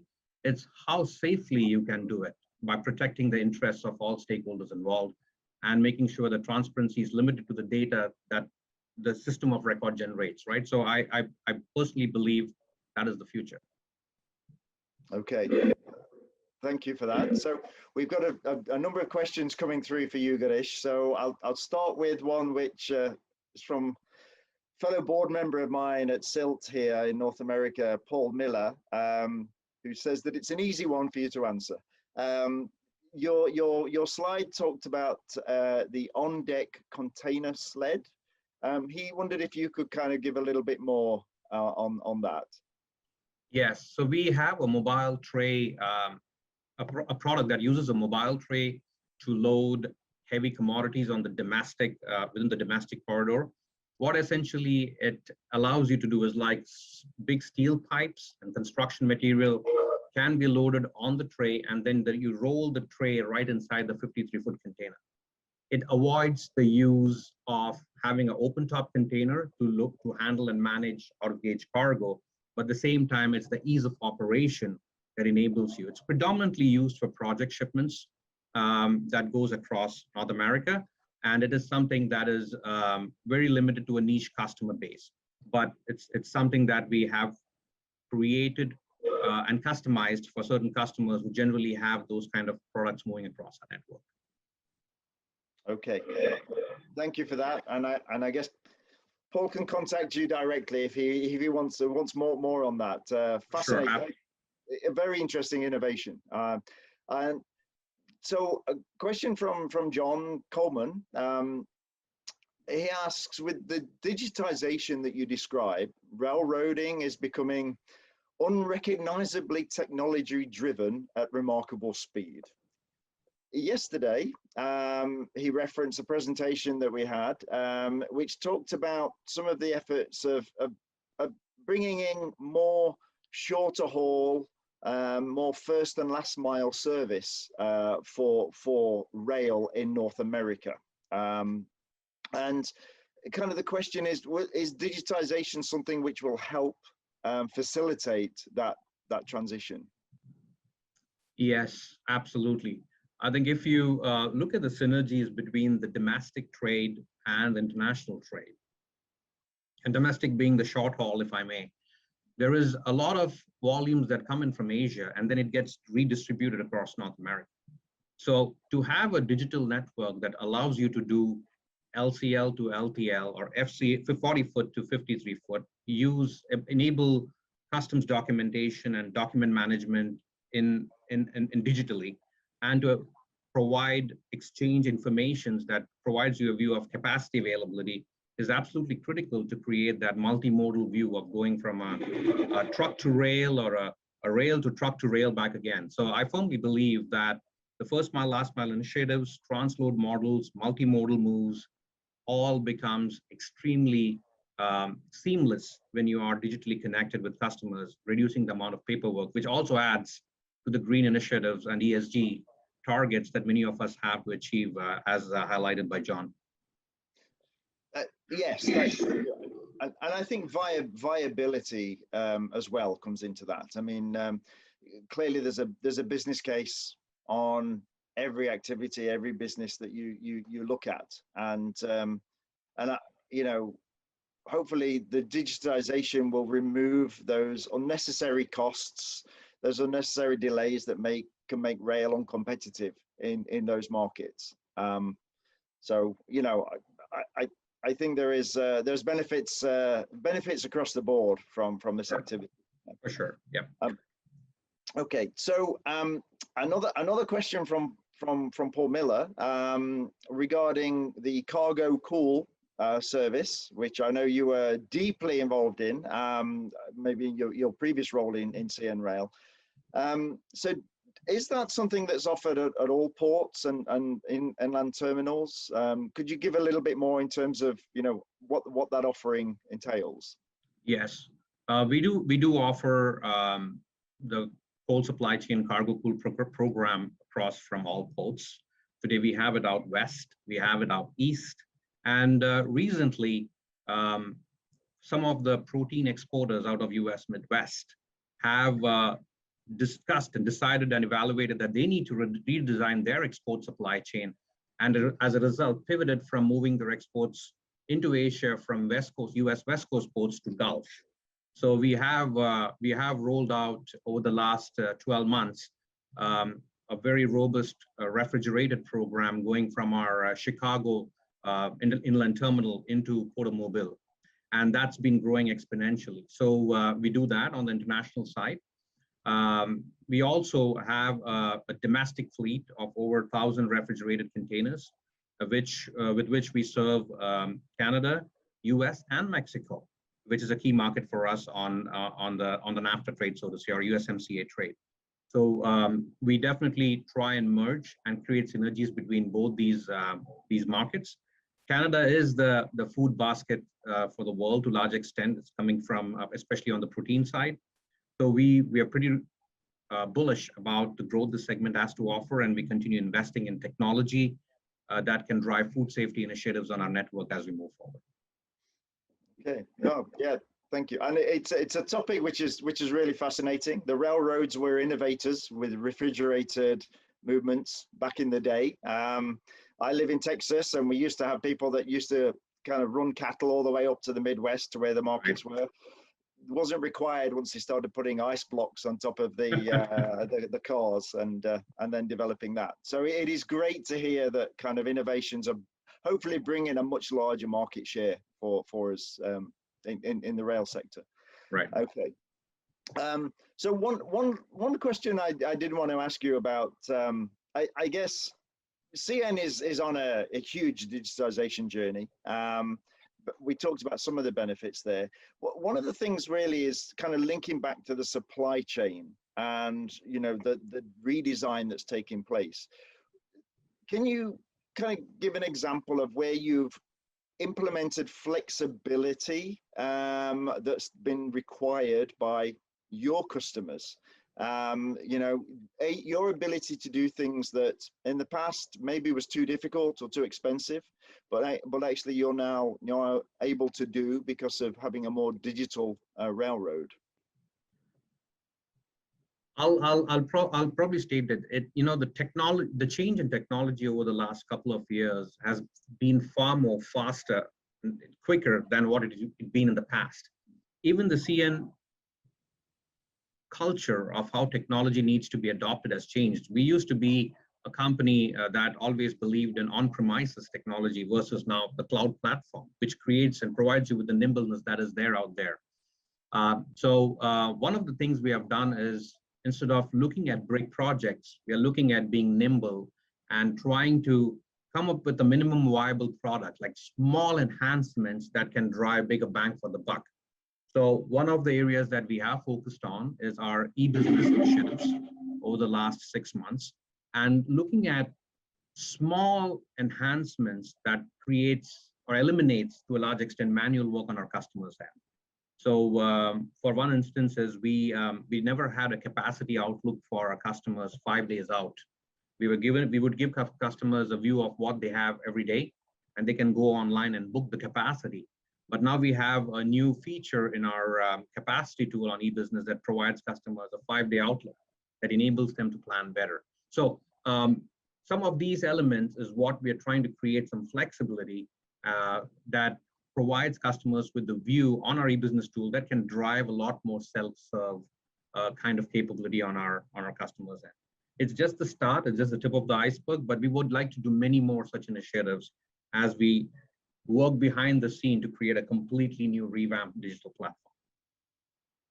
Okay, no, but thank you for that, Girish, and thank you for your presentation today, answering our questions. I'd like you to kind of just stay on. We have 2 more speakers, and then we may have opportunity at the end for further questions. Let's utilize the time we've scheduled with everyone.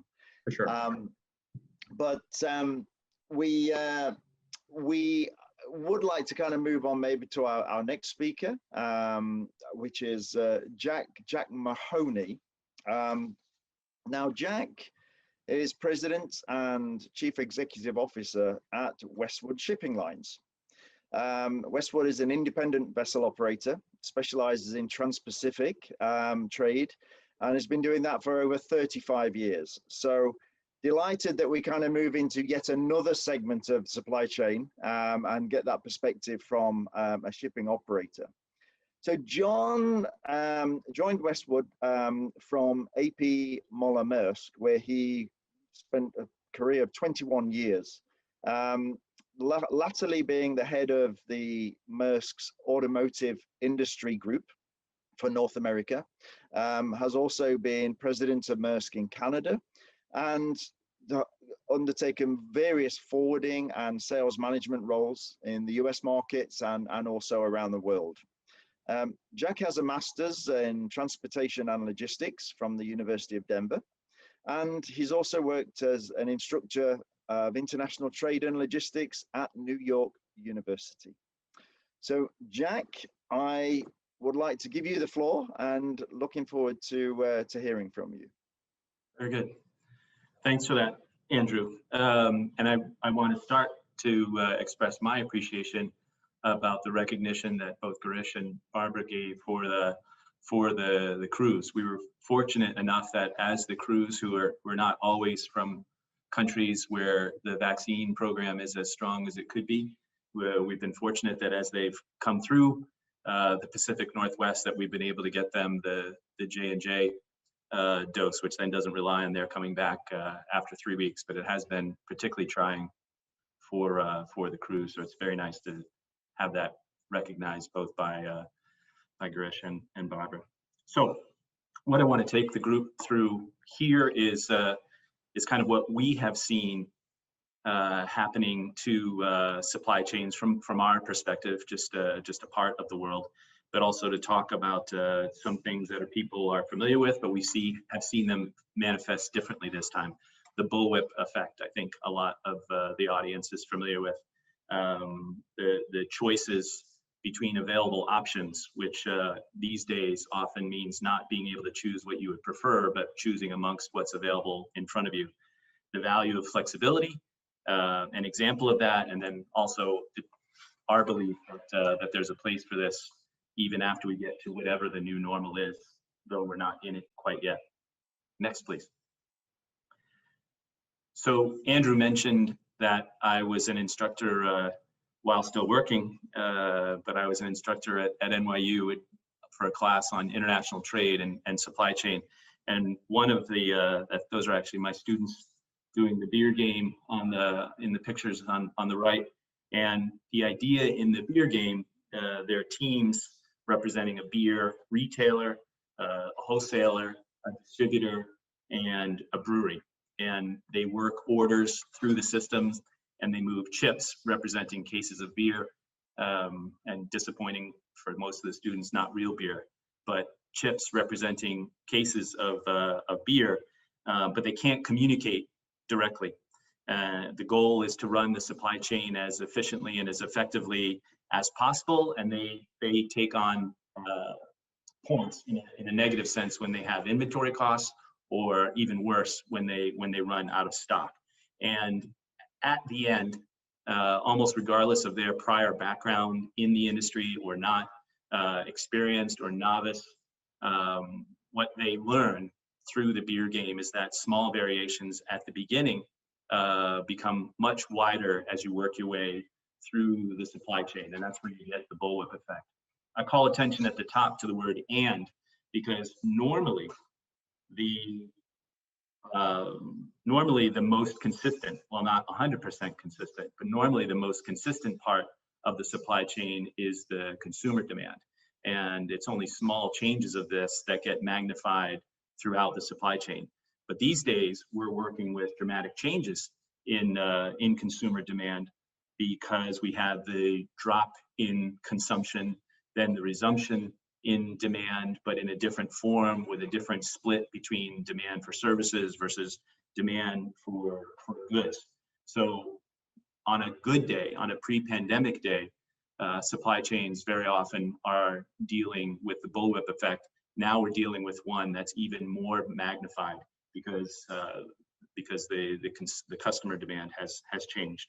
And that has manifested itself in what we are seeing and having to manage through, even as we are reading increasingly positive news about vaccination rates.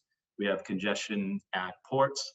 We have Suez, far away from our office here in Puyallup, Washington, impacting the global flow of equipment far after the incident has passed. And then now on us, we have the South China COVID-related disruptions that are multiple times larger than what Suez caused. So we're dealing, as I said, pre-pandemic with a bullwhip effect on a good day. That's been magnified by the dramatic shift in demand, and now we have these other factors that are continuing to make it a challenging environment. Next, please. So in the green box is what supply chain management normally is, and a well-run one, at least from a service provider point of view, has a rhythm after it's been constructed. Overhauls are not frequent, they may even be rare, and usually it's about optimizing and tightening the supply chain. The idea being to satisfy customers at the lowest possible cost. And I mentioned in the prior point about the beer game, that the point system relates to if you have too much inventory or if you have stockouts.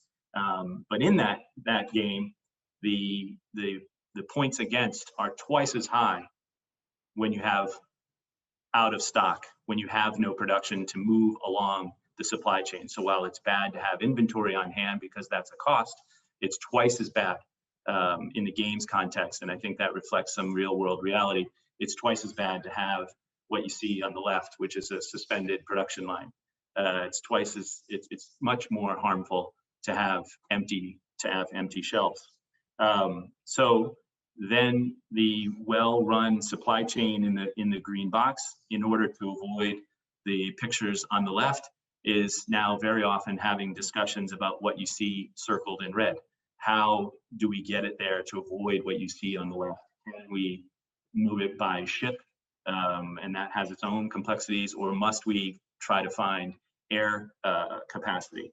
So then it's well, these days we're increasingly hearing clients talk about finding the capacity, and then we'll talk about costs. So then the discussion becomes less about what the cost is versus what I prefer it to be, or what the cost is versus what my budget is, or what the cost is versus the same period last year, and instead, what is the cost versus the alternative? What is the cost of ocean versus air? What is the cost of paying for anything to get it here, as opposed to not having the product when the clients are looking for it? Next, please. So what we're seeing in the current environment is with the uncertainty that we're in a way too familiar with, what COVID has done to the flow of goods, what the flow of goods has done to available equipment and vessel space. Suez, South China Port, skips, blanked sailings. I think it wouldn't take me too much effort to convince the audience that we're dealing with a period of uncertainty that's hard to recall. Lars Jensen from Sea Intelligence talks about it being something the industry has never seen since Malcolm McLean started it. So we're dealing with a period of high uncertainty, and then we're seeing where clients are putting a very high value on the ability for an operator to respond to that uncertainty. Rather than throwing up our hands and pointing out that it's an unfortunate set of circumstance, the client base is either already appreciating or is seeking out options that will allow them to respond in some effective way to the uncertainty. So in that top right box, a lot of value being placed on the ability to use prior presentations words to show some resilience, to be agile, nimble, to show some degree of flexibility. There's a value to that. Next, please. So as an example, it took me all the way to this slide before I mentioned where I worked, but I hope you'll forgive me for mentioning that. We are seeing that the fact that a carrier of our size calls smaller, less congested terminals in popular Far East ports that we're focused only on the Pacific Northwest and don't have exposure to the challenges in the Pacific Southwest, that the vessels cater, yes, to containers, but also to project cargo and even bulk commodities. The interest in what that represents has been healthy, I would say, and that we have been able to do so, to be able to serve Northeast Asia and the Pacific Northwest without having to blank sailings, and in so doing, delivering a higher level of reliability. That has worked.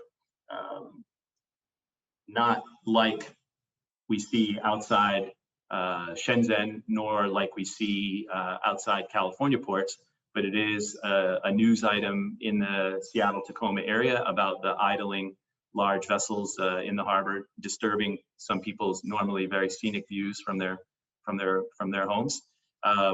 And Westwood is able to offer clients more resiliency for their supply chain because of the flexibility that we can offer them. Our vessel size needs a shorter port stay, that's obvious, perhaps, but what we can also offer is an alternative to congested ports. We call it Port of Everett. I was there actually just yesterday. The vessel's working and is likely gone soon.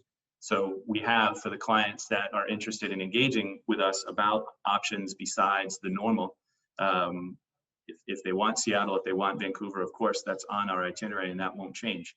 But if they are interested in experiencing less of the congestion that we're seeing in Seattle, we can offer them the Port of Everett here in Puget Sound.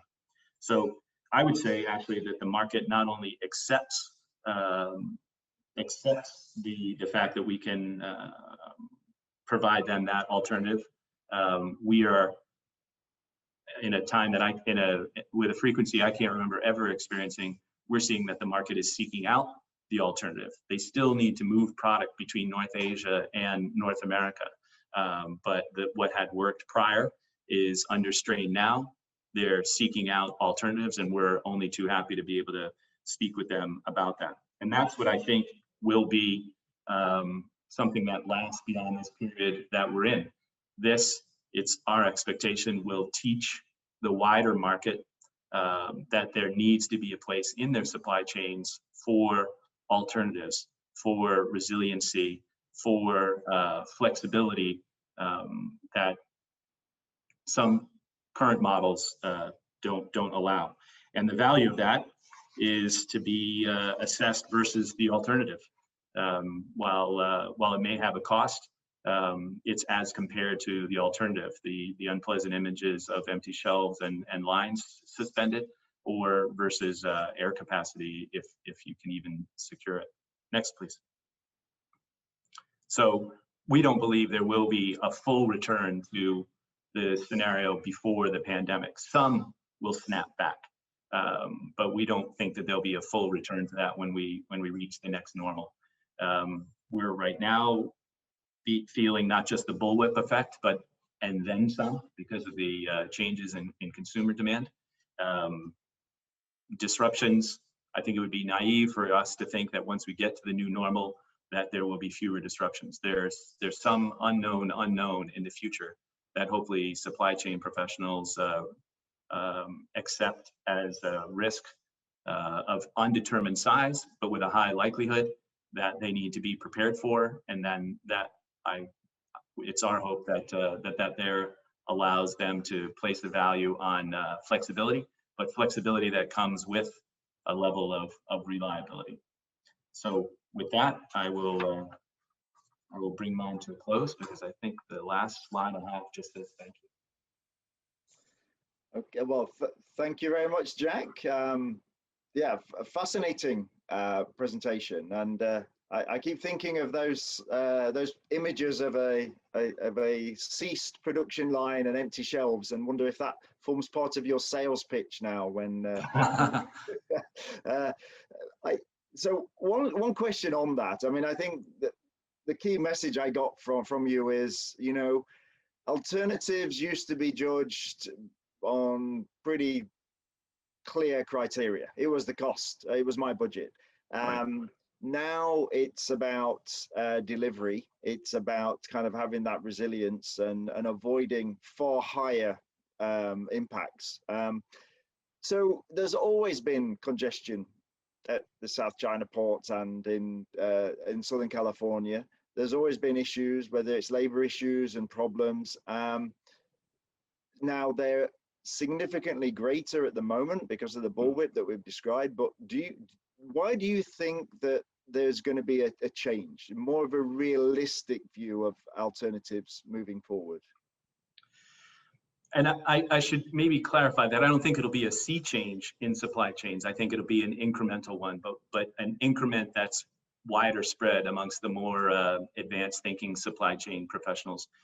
This has been,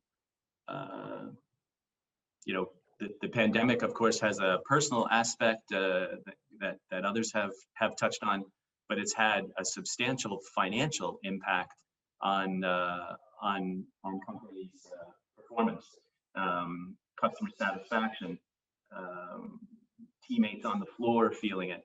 So for me, that means the sum of those three things means that people in corner offices can't ignore it.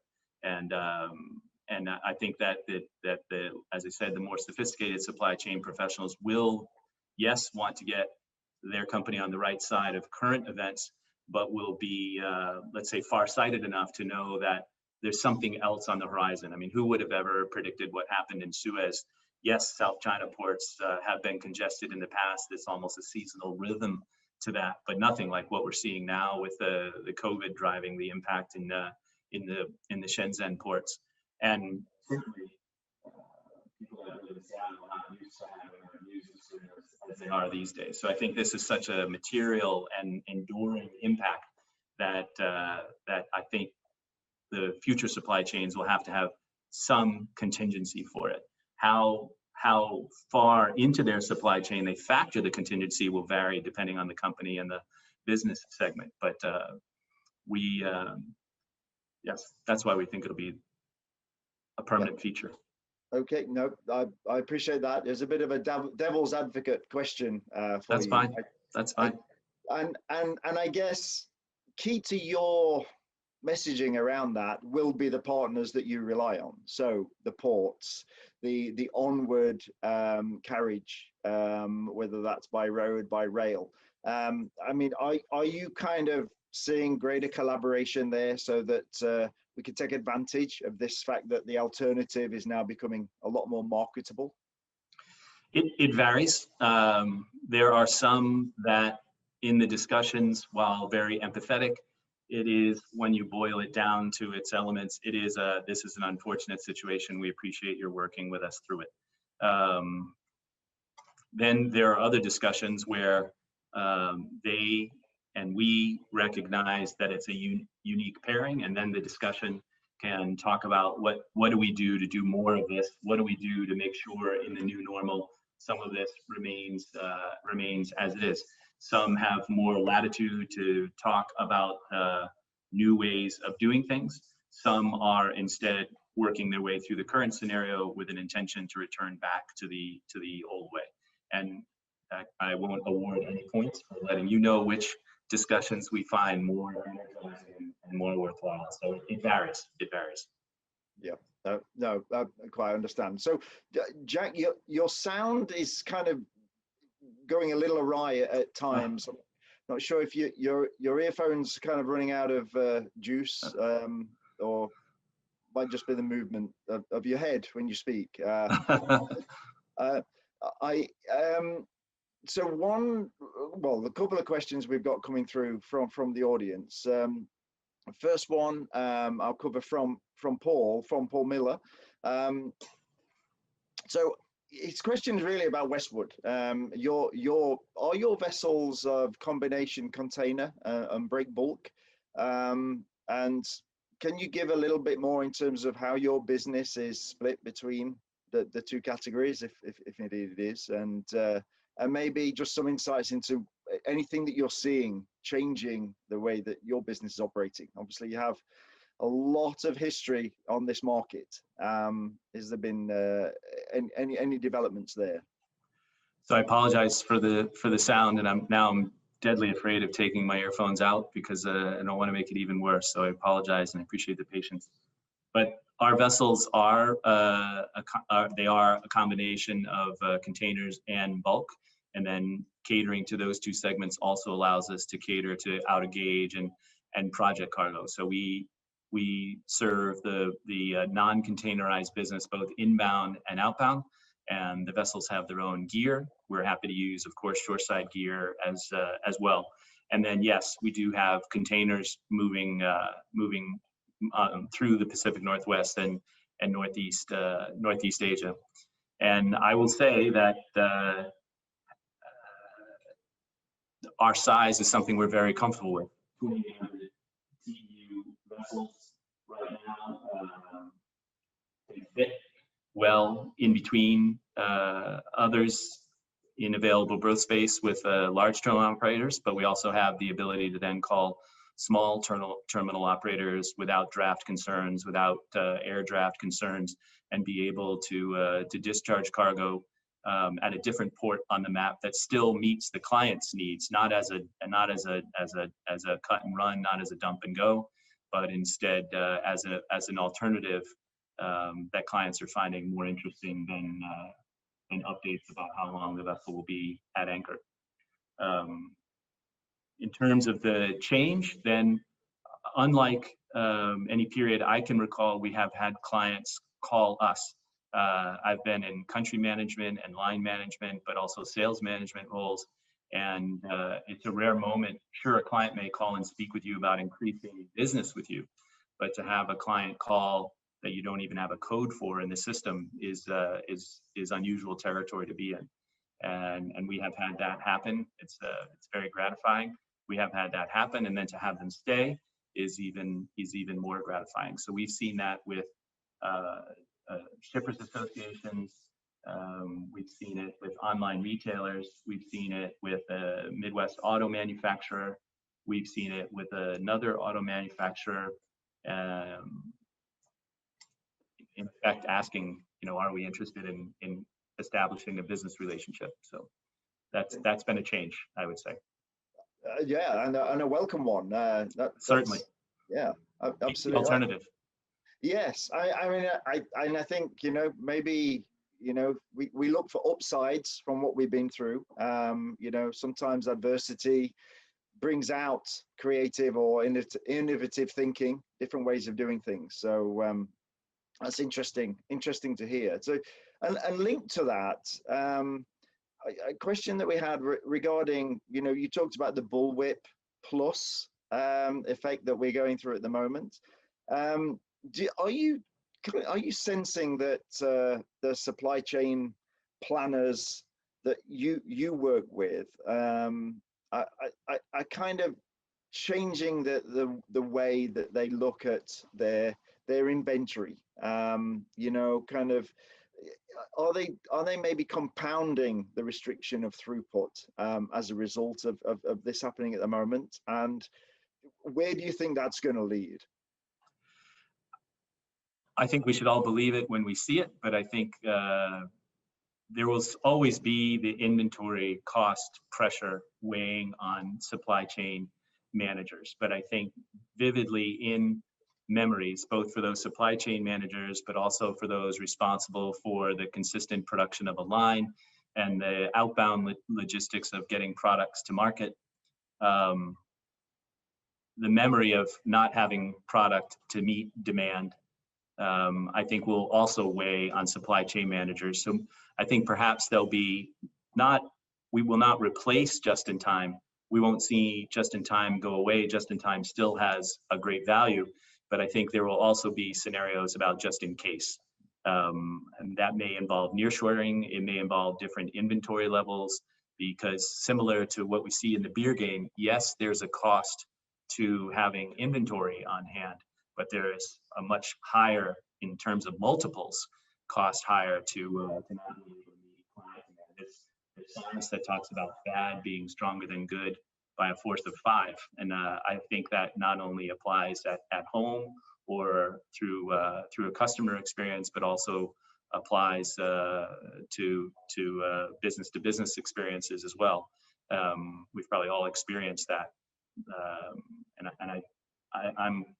I am a believer that will weigh on people, and it will cause some adjustments, not overhauls, but more room for just in case, more room for resiliency, more room for flexibility, even if it's a negative cost variance versus preferred, because it's a better cost variance versus what's really the option.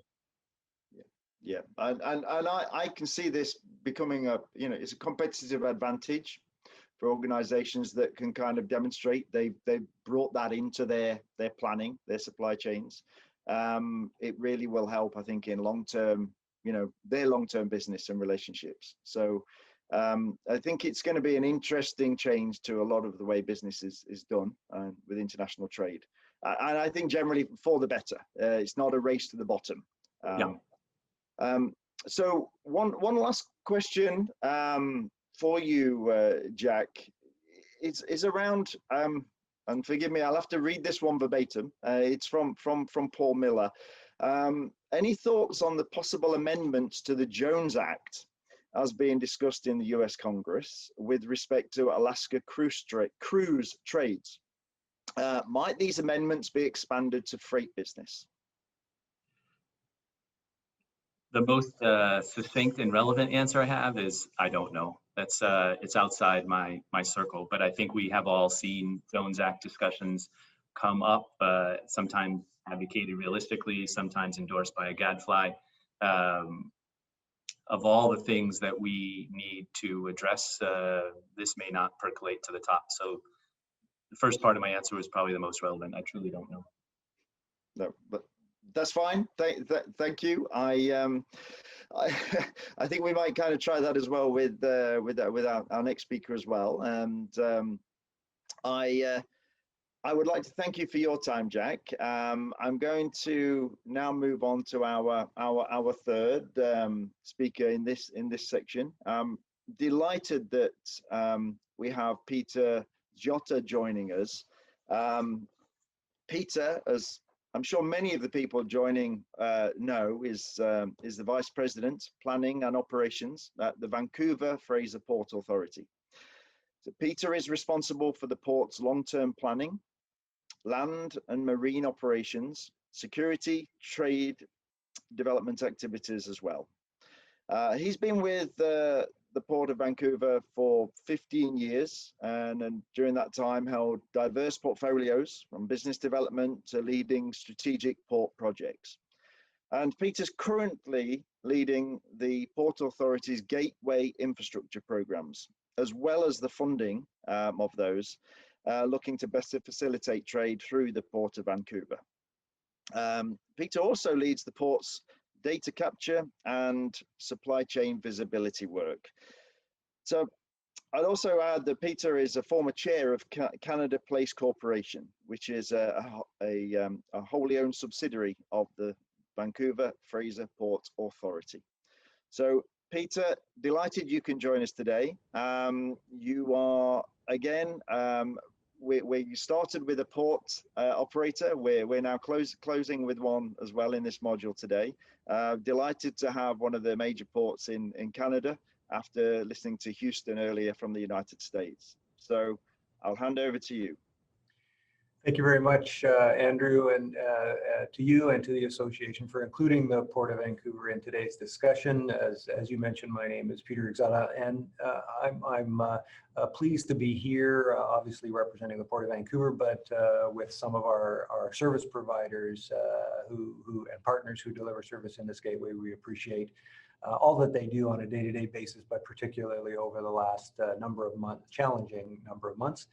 I'd like to also just take a moment to acknowledge that I'm speaking to you today from the lands of the Musqueam, Squamish, and Tsleil-Waututh peoples on whose ancestral lands we reside here in the Port of Vancouver, and extend my thanks to them. Today, I'm going to provide an overview of the state of play in the Port of Vancouver, just as others have in their related sphere, and give you a sense of the work that Vancouver Fraser Port Authority is doing to prepare for what we see as anticipated growth and trade.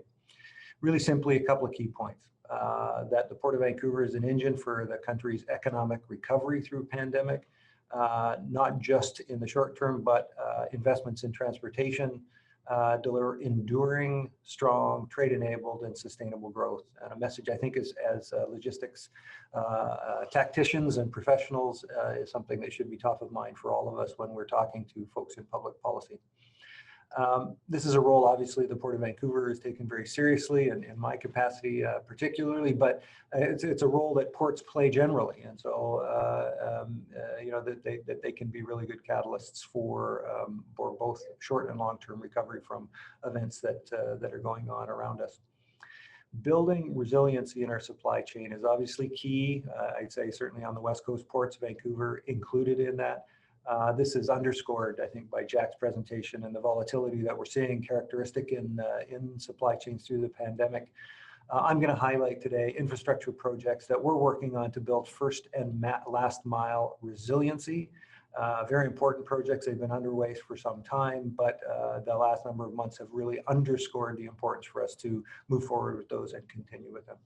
I'm going to, as I'm sure other presenters have done, provide a brief commercial on the Port of Vancouver. I'll hope to move through that fairly briefly. If you can go to the next slide, please. The Port of Vancouver obviously is a federal agency. Our responsibility, as you would guess, is the Port of Vancouver, facilitating and enabling trade from a national perspective. This work leads to infrastructure projects, logically, increasingly what I refer to as our first and last mile initiatives.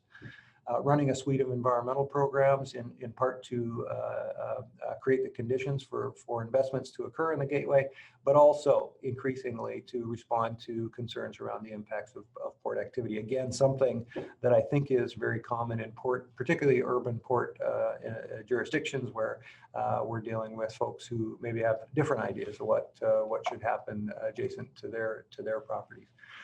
Next slide, and very briefly, I think because folks on the WebEx today probably understand much of this. Port of Vancouver plays a disproportionate role in terms of Canada's trade activity beyond its borders, a role that we take very seriously, but clearly a heavy dependence on the West Coast and Vancouver in particular to support the underlying trade economy in Canada. And so that means very significant attention to where there are opportunities for improvement. Next slide, please. The framework that we're using for this increasingly has multiple dimensions. You can see three legs of the stool here. Obviously, economic prosperity through trade, i.e. enabling trade, which is core to our mandate, continues to be and will be. That's kind of what I spend pretty much all of my day on. But increasingly, the context, of course, is how do those impacts of trade and transportation activity intersect with communities, and how do we make sure that we're maintaining a healthy environment so that we can continue to do this business for the exceptionally long term. Next slide. Paradoxically, we have a situation coming out of the pandemic which underscores both the importance and opportunity through ports. While we did have significant impacts from pandemic, the pandemic in sectors, notably the cruise sector was down 100%. Auto volumes through the port in 20 versus 19 were down 18%.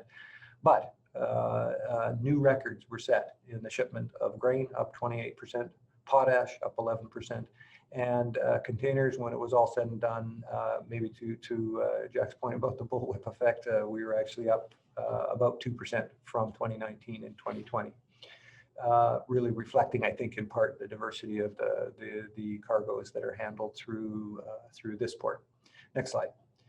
That characteristic is actually carrying on in 2021. You can see the numbers here. I won't read them to you, but you know, we're seeing continued improvements across a variety of sectors.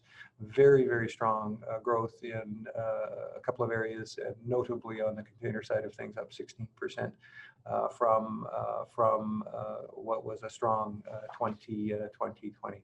Next slide, please. So the port has really experienced a strong growth, really essentially across the last decade, even coming out of the 2008-09 financial crisis, where we did have a dip. There was very strong recovery after that. We're seeing a similar pattern coming out of the pandemic. Diversity of sectors, as I mentioned, is characteristic of the kind of the mutual fund of cargoes that we have going and going through our particular gateway.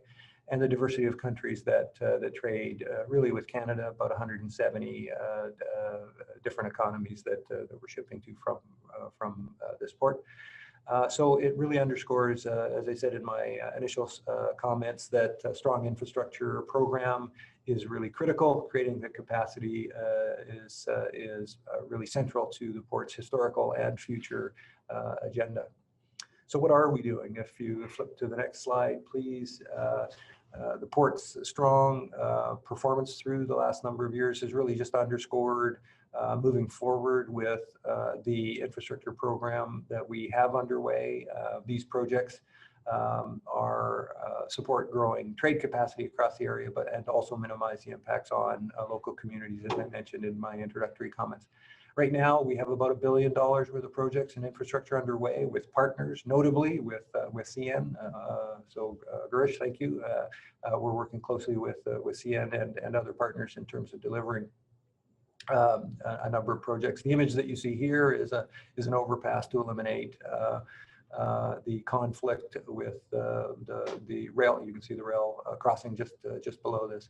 So you know, that pulsing of supply chain activity that happens is one activity occurs, it delays the other, will no longer happen in this particular part of the port's precinct. Just a very small example of what we're trying to do writ large across the region that is a focal point of our activities. These projects obviously will strengthen the region's competitiveness by improving port competitiveness most directly by improving first and last mile performance.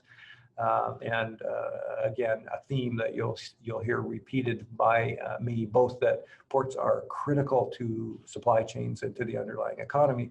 Ports are also an effective way for public policymakers to stimulate the economy in ways that will have both short and long-term benefit. Next slide, please.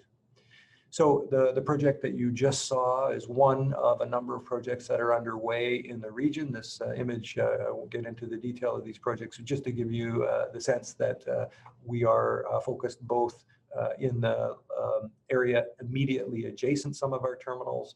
But I think over the course of the last decade, we've transitioned to looking more broadly within the network that supports the port terminal and terminal operations and investments, and tried to find ways where the port could act as a catalyst for bringing resolution to either capacity or other issues.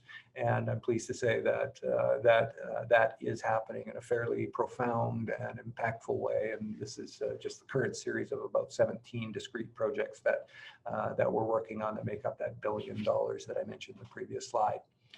Next slide, please. As we focus on the medium and long term, again, don't expect you to read these data points, but what we did going back a number of years is bring a variety of transportation infrastructure related stakeholders together to create something called the Greater Vancouver Gateway 2030 strategy. The color coding here are projects in red that have funding and are moving forward. Those that are in yellow are being advanced by other members of the broader transportation community. In many cases, that would be regional government, like the transportation authorities making highway improvements. The blue projects are those that are ideas for future consideration at this point. You can imagine from the perspective of public policymakers, having the opportunity for the port along with the road authority, in our case, the British Columbia Ministry of Transportation, come together to create a view of what's necessary to move the gateway goods movement activity forward is an incredible opportunity for us to position ourselves to secure funding and get political support.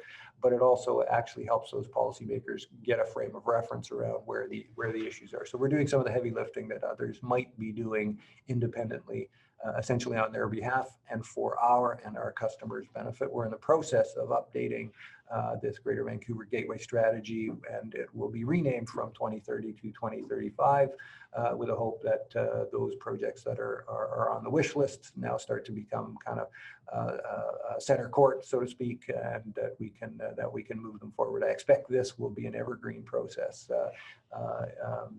going forward. Next slide, please. So you can see that obviously all of that has economic benefit, both from the perspective of delivering direct jobs, contributing to the GDP and recovery across the particular economy that we're involved in. But really, again, just underscoring that investments in transportation are those that deliver both short and long-term benefit because they improve our competitiveness, and something that is critically important to the people on the phone here today or on the WebEx today. But in a Canadian context, at least, a big part of the underlying economy is the trade activity that we're involved in. Next slide. Taking a closer look at the container sector, we're growing the port's container terminal capacity. We have a number of projects underway. Out my window here is the Centerm container project terminal, sorry, that's undergoing a significant expansion. Forecasts show that trade through the West Coast is outpacing growth in port capacity. It's a concern for everybody.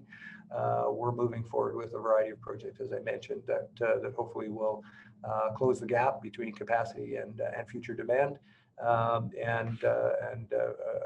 While we are working on first and last mile projects, I just want to assure folks that we're paying close attention to what's happening on the terminal side of things as well. Next slide. One of the key projects for us for quite a considerable amount of time now has been the Roberts Bank Terminal 2 project. This is a project to deliver 2.4 million TEUs of incremental capacity. It'll take us as a gateway up over 7 when fully operational. The project has been going through a lengthy, complex, and costly federal environmental review. All probably appropriate things in the sense of making sure that the project can mitigate as many or all of the impacts of construction as possible and operation. The review panel, though, released its report on this project. We welcome that. That was last March, and we're expecting government to make a decision on this project, hopefully in late 2021, so that next steps can be taken to making this a reality. Why is that important? That's on the next slide.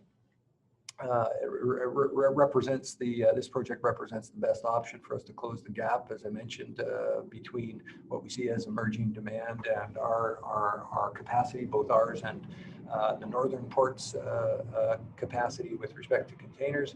You can see 3 lines here, the baseline running through the middle, and our dotted red line, which is what we call our practical capacity, or 85% of nameplate capacity at each of the facilities. You can see that by the latter part of this decade, this project is critically important to being able to be able to continue to play the role that we have in the North American trade economy.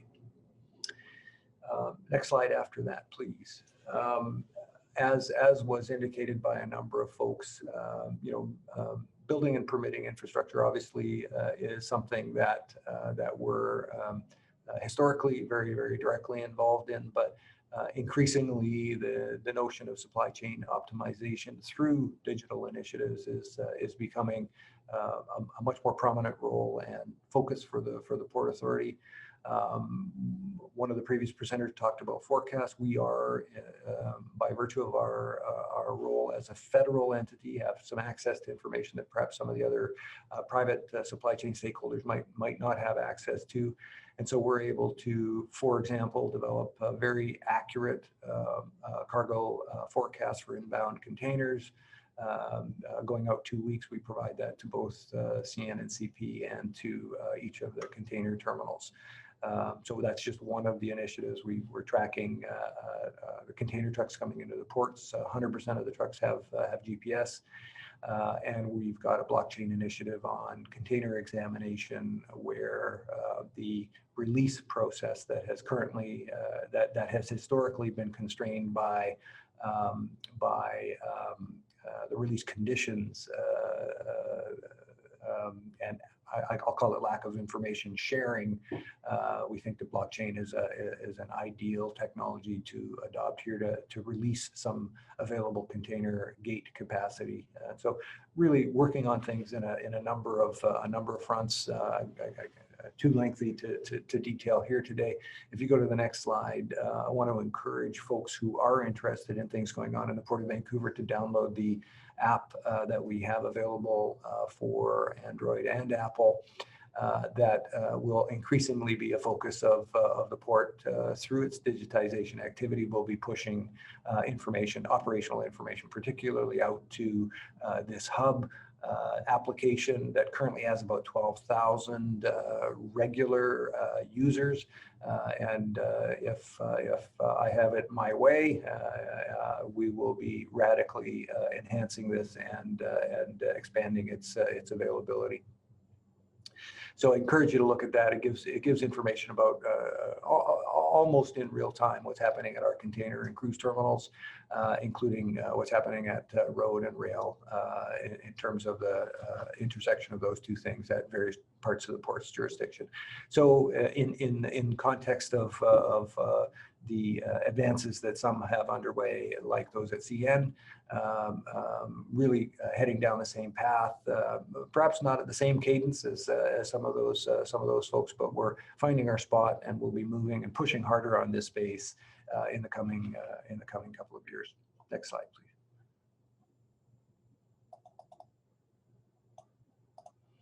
So pull this all together. We've looked at how the Port of Vancouver is providing resilient infrastructure in the face of the pandemic, and how the port infrastructure projects and other innovative solutions are playing a role in the region's economic recovery. Longer term, we believe the Port Authority is advancing the things that the port is advancing today, support that enduring, strong, sustainable future for this region and for trade activity through the Port of Vancouver. As I said at the outset, I hope my message resonated with you today, that the Port of Vancouver and perhaps other ports are engines for economic recovery from the pandemic and for sustained economic growth. Public policymakers are pulled in many directions right now, particularly in the current circumstances. As logistics practitioners, I think it's our job to demonstrate that policy and funding support for transportation is both good policy and good business. Investments in transportation will enable recovery, but also deliver those long-term economic benefits that I think are really important. Ports are often also at the center of some of the most complex land use challenges. Thus, moving the dial on these issues, while difficult, pays huge dividends. So I'm pleased to say the Port of Vancouver is having success delivering on our mandate to enable trade through these first and last mile initiatives that we think will be helpful to the customers using to the port, provide flexibility and resiliency for the service providers like CN and others that serve our customers in the port, but also help mitigate some of the proximity issues that we have with communities adjacent to port facilities. With that, I will turn it back to you, Andrew, and happy to take any questions that your attendees have. Well, thank you very much indeed for that, Peter. That was quite a comprehensive overview, and just so interesting to see the commonalities with what John spoke about with Houston, the absolute economic importance of the port to the entire region, in fact, to the nation.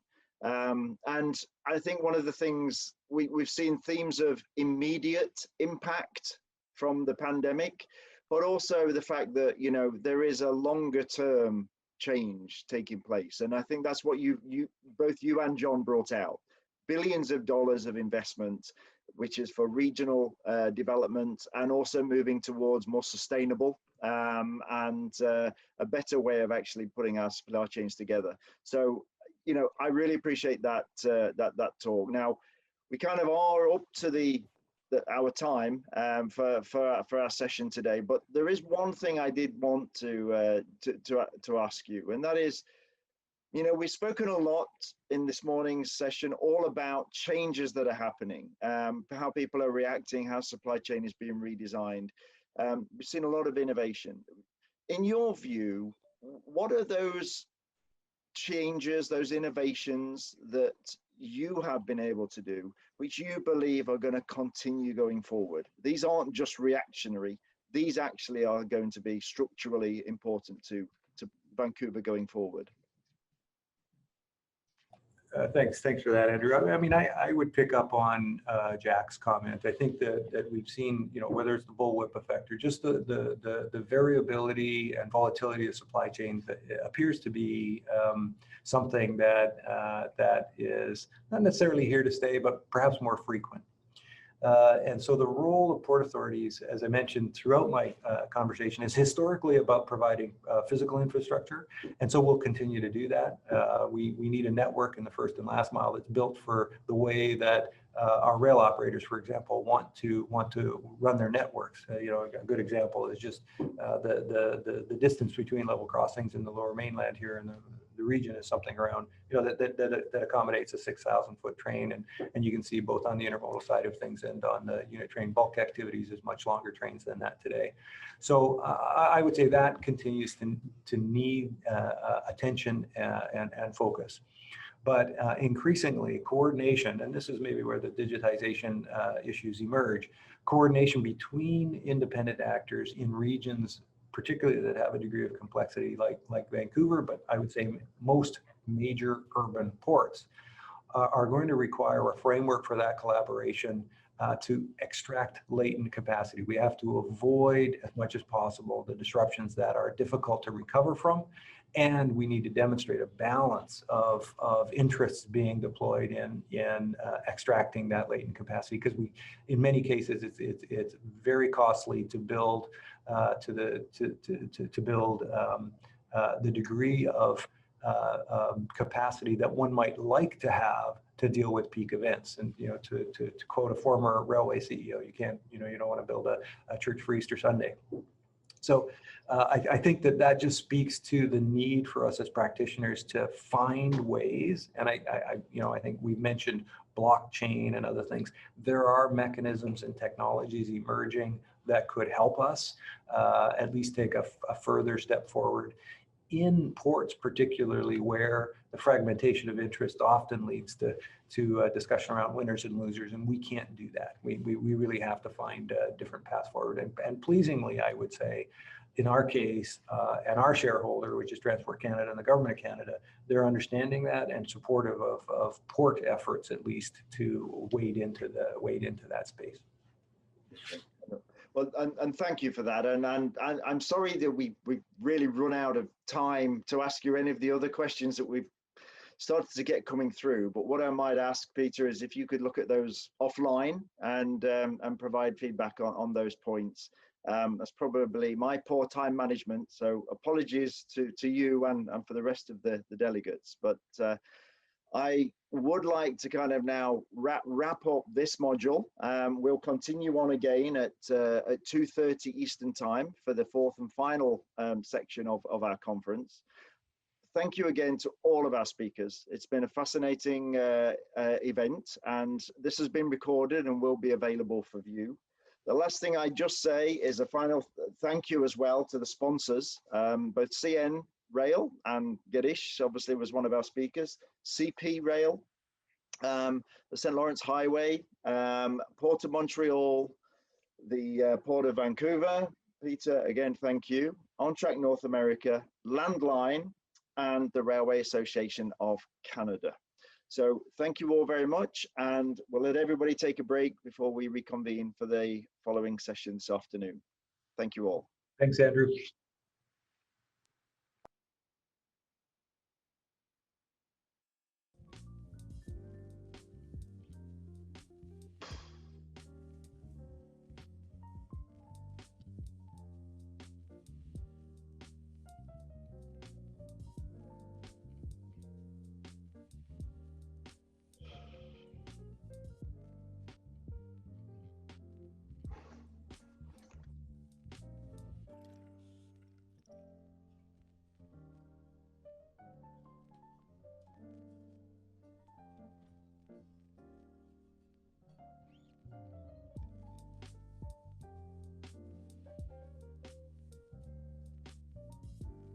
So, okay, sorry. Perfect. So we are good to go? Yeah, So I think it's a go yes. ahead. Yeah, Okay. yes, sorry. Sorry for that. We have some technical issues. Good afternoon and welcome to Module 4 of the CILTNA Outlook Conference. This session is sponsored by the Montreal Port Authority. My name is Magali Amiel, Director of Consulting Services at CGI and Director CILTNA. I have the pleasure to moderate this fantastic panel on innovation and technology. Transportation and logistics industry is changing fast. For all industry professionals and our clients, the last 40 months have been a daily challenge and at the same time, an accelerator of digitization. Economic shutdown, blank sailings, port congestion, lack of staffing, Suez Canal blockade, strike, trucking and warehousing shortage, e-commerce explosion, supply chain disruption, airlines shuts down are a few examples of our journey since 2020. The result today is we are living in a new chapter on planning goods and passenger movements supported by technology and innovation. This afternoon, 3 visionary leaders of the industry will share their vision and plan to embrace the future of our sector, especially how innovation and technology support their ideas. Unfortunately, Charles Raymond from Raymond Logistics cannot be with us this afternoon because of an emergency with his company, but he will be with us for our next event.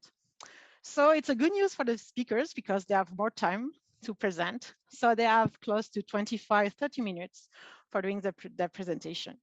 If you have any question, please ask your question in the chat. We have reserved a period at the end of each presentation, but also with the panel of speakers at the end of the 3 presentations. So I will introduce our speakers briefly. You have their complete bio in our website, or we are going to put the link in the chat. So are you ready to start? So I think, Walid, can you, next slide, please?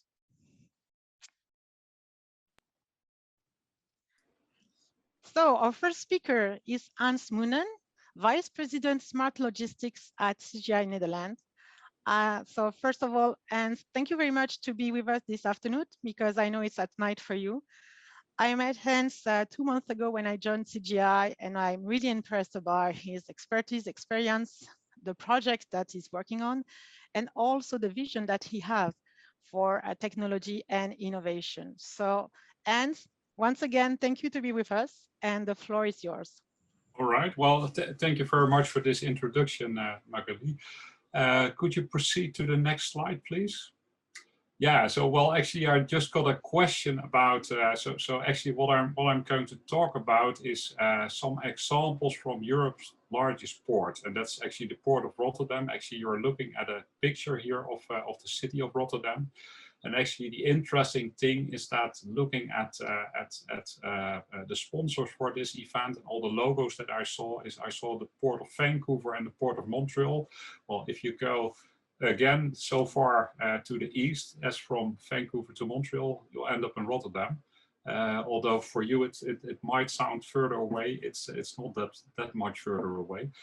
Yeah, so actually I'm going to share a little bit of my experience in the port of Rotterdam, actually from the Netherlands, actually one of the small countries in Europe compared to Canada and the US.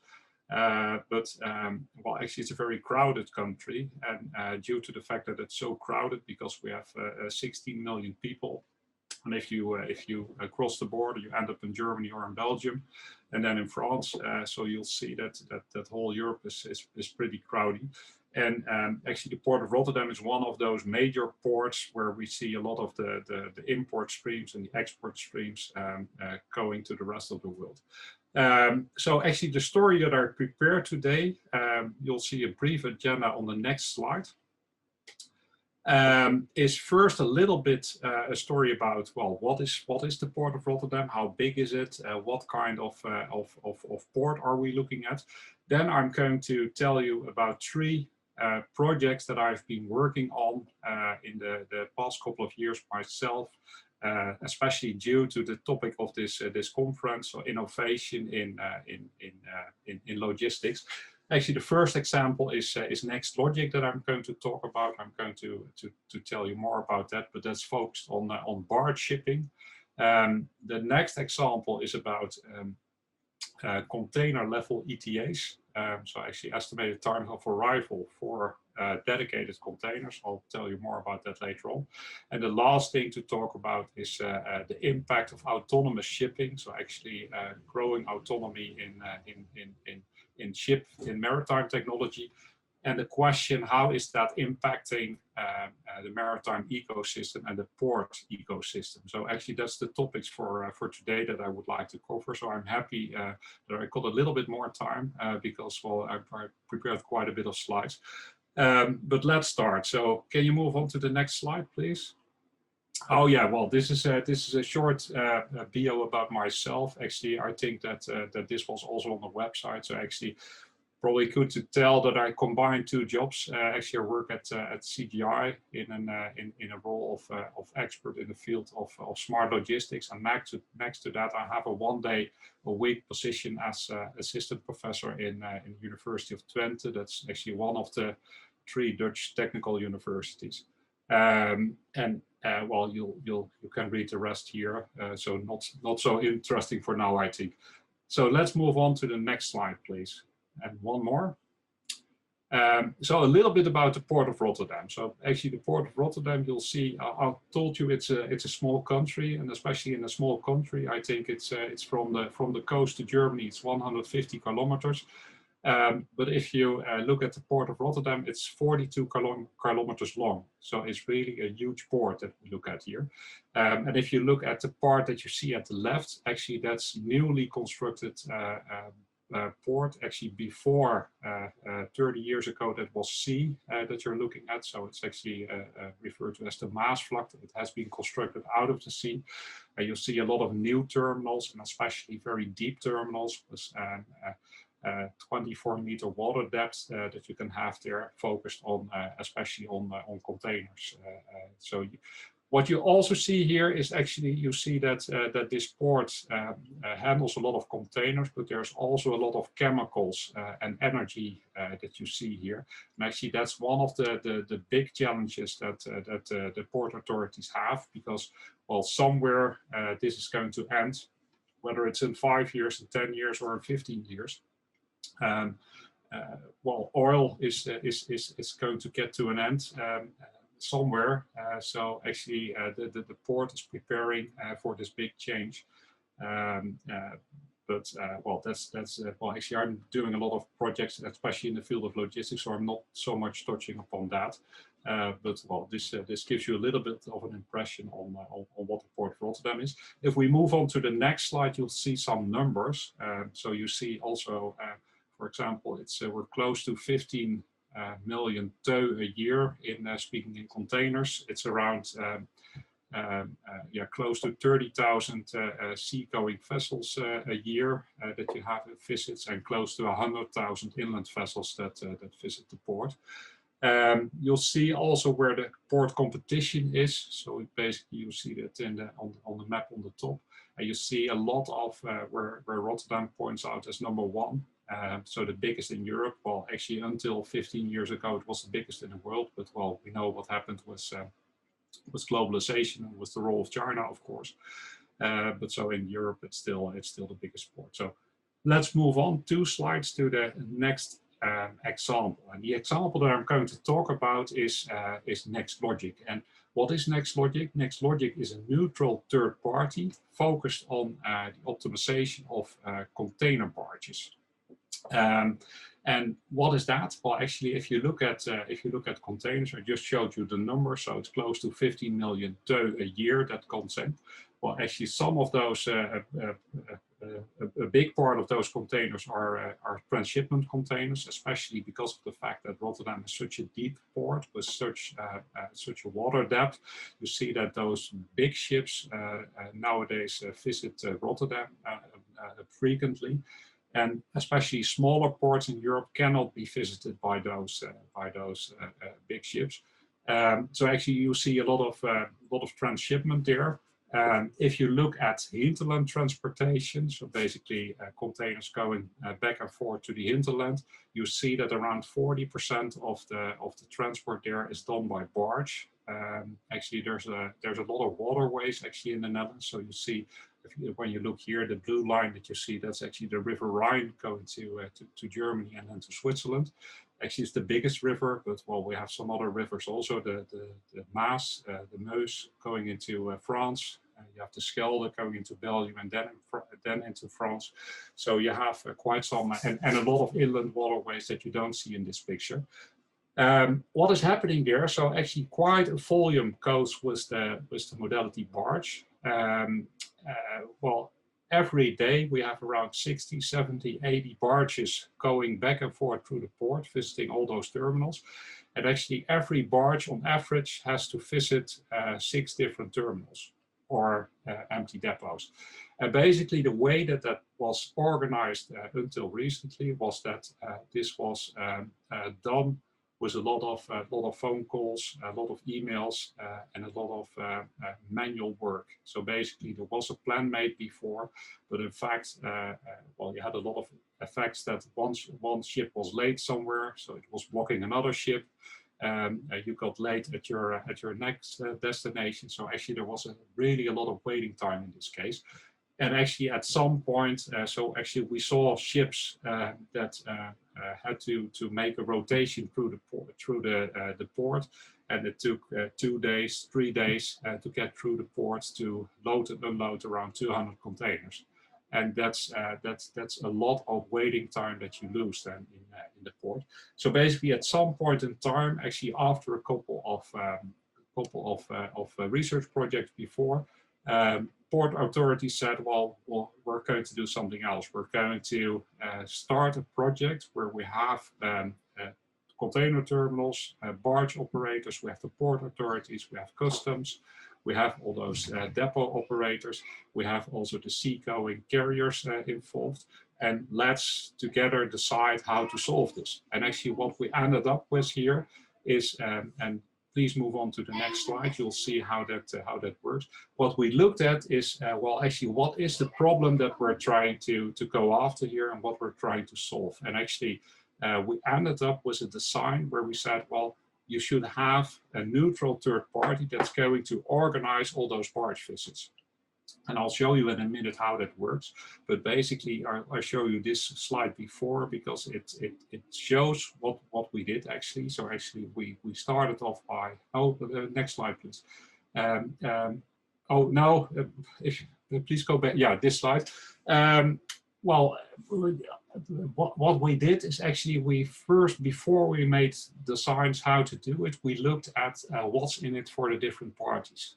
So what's actually in it for shipping companies, what's in it for terminals and depots, what's in it for barge operators, what's in it for individual shippers on board of a barge.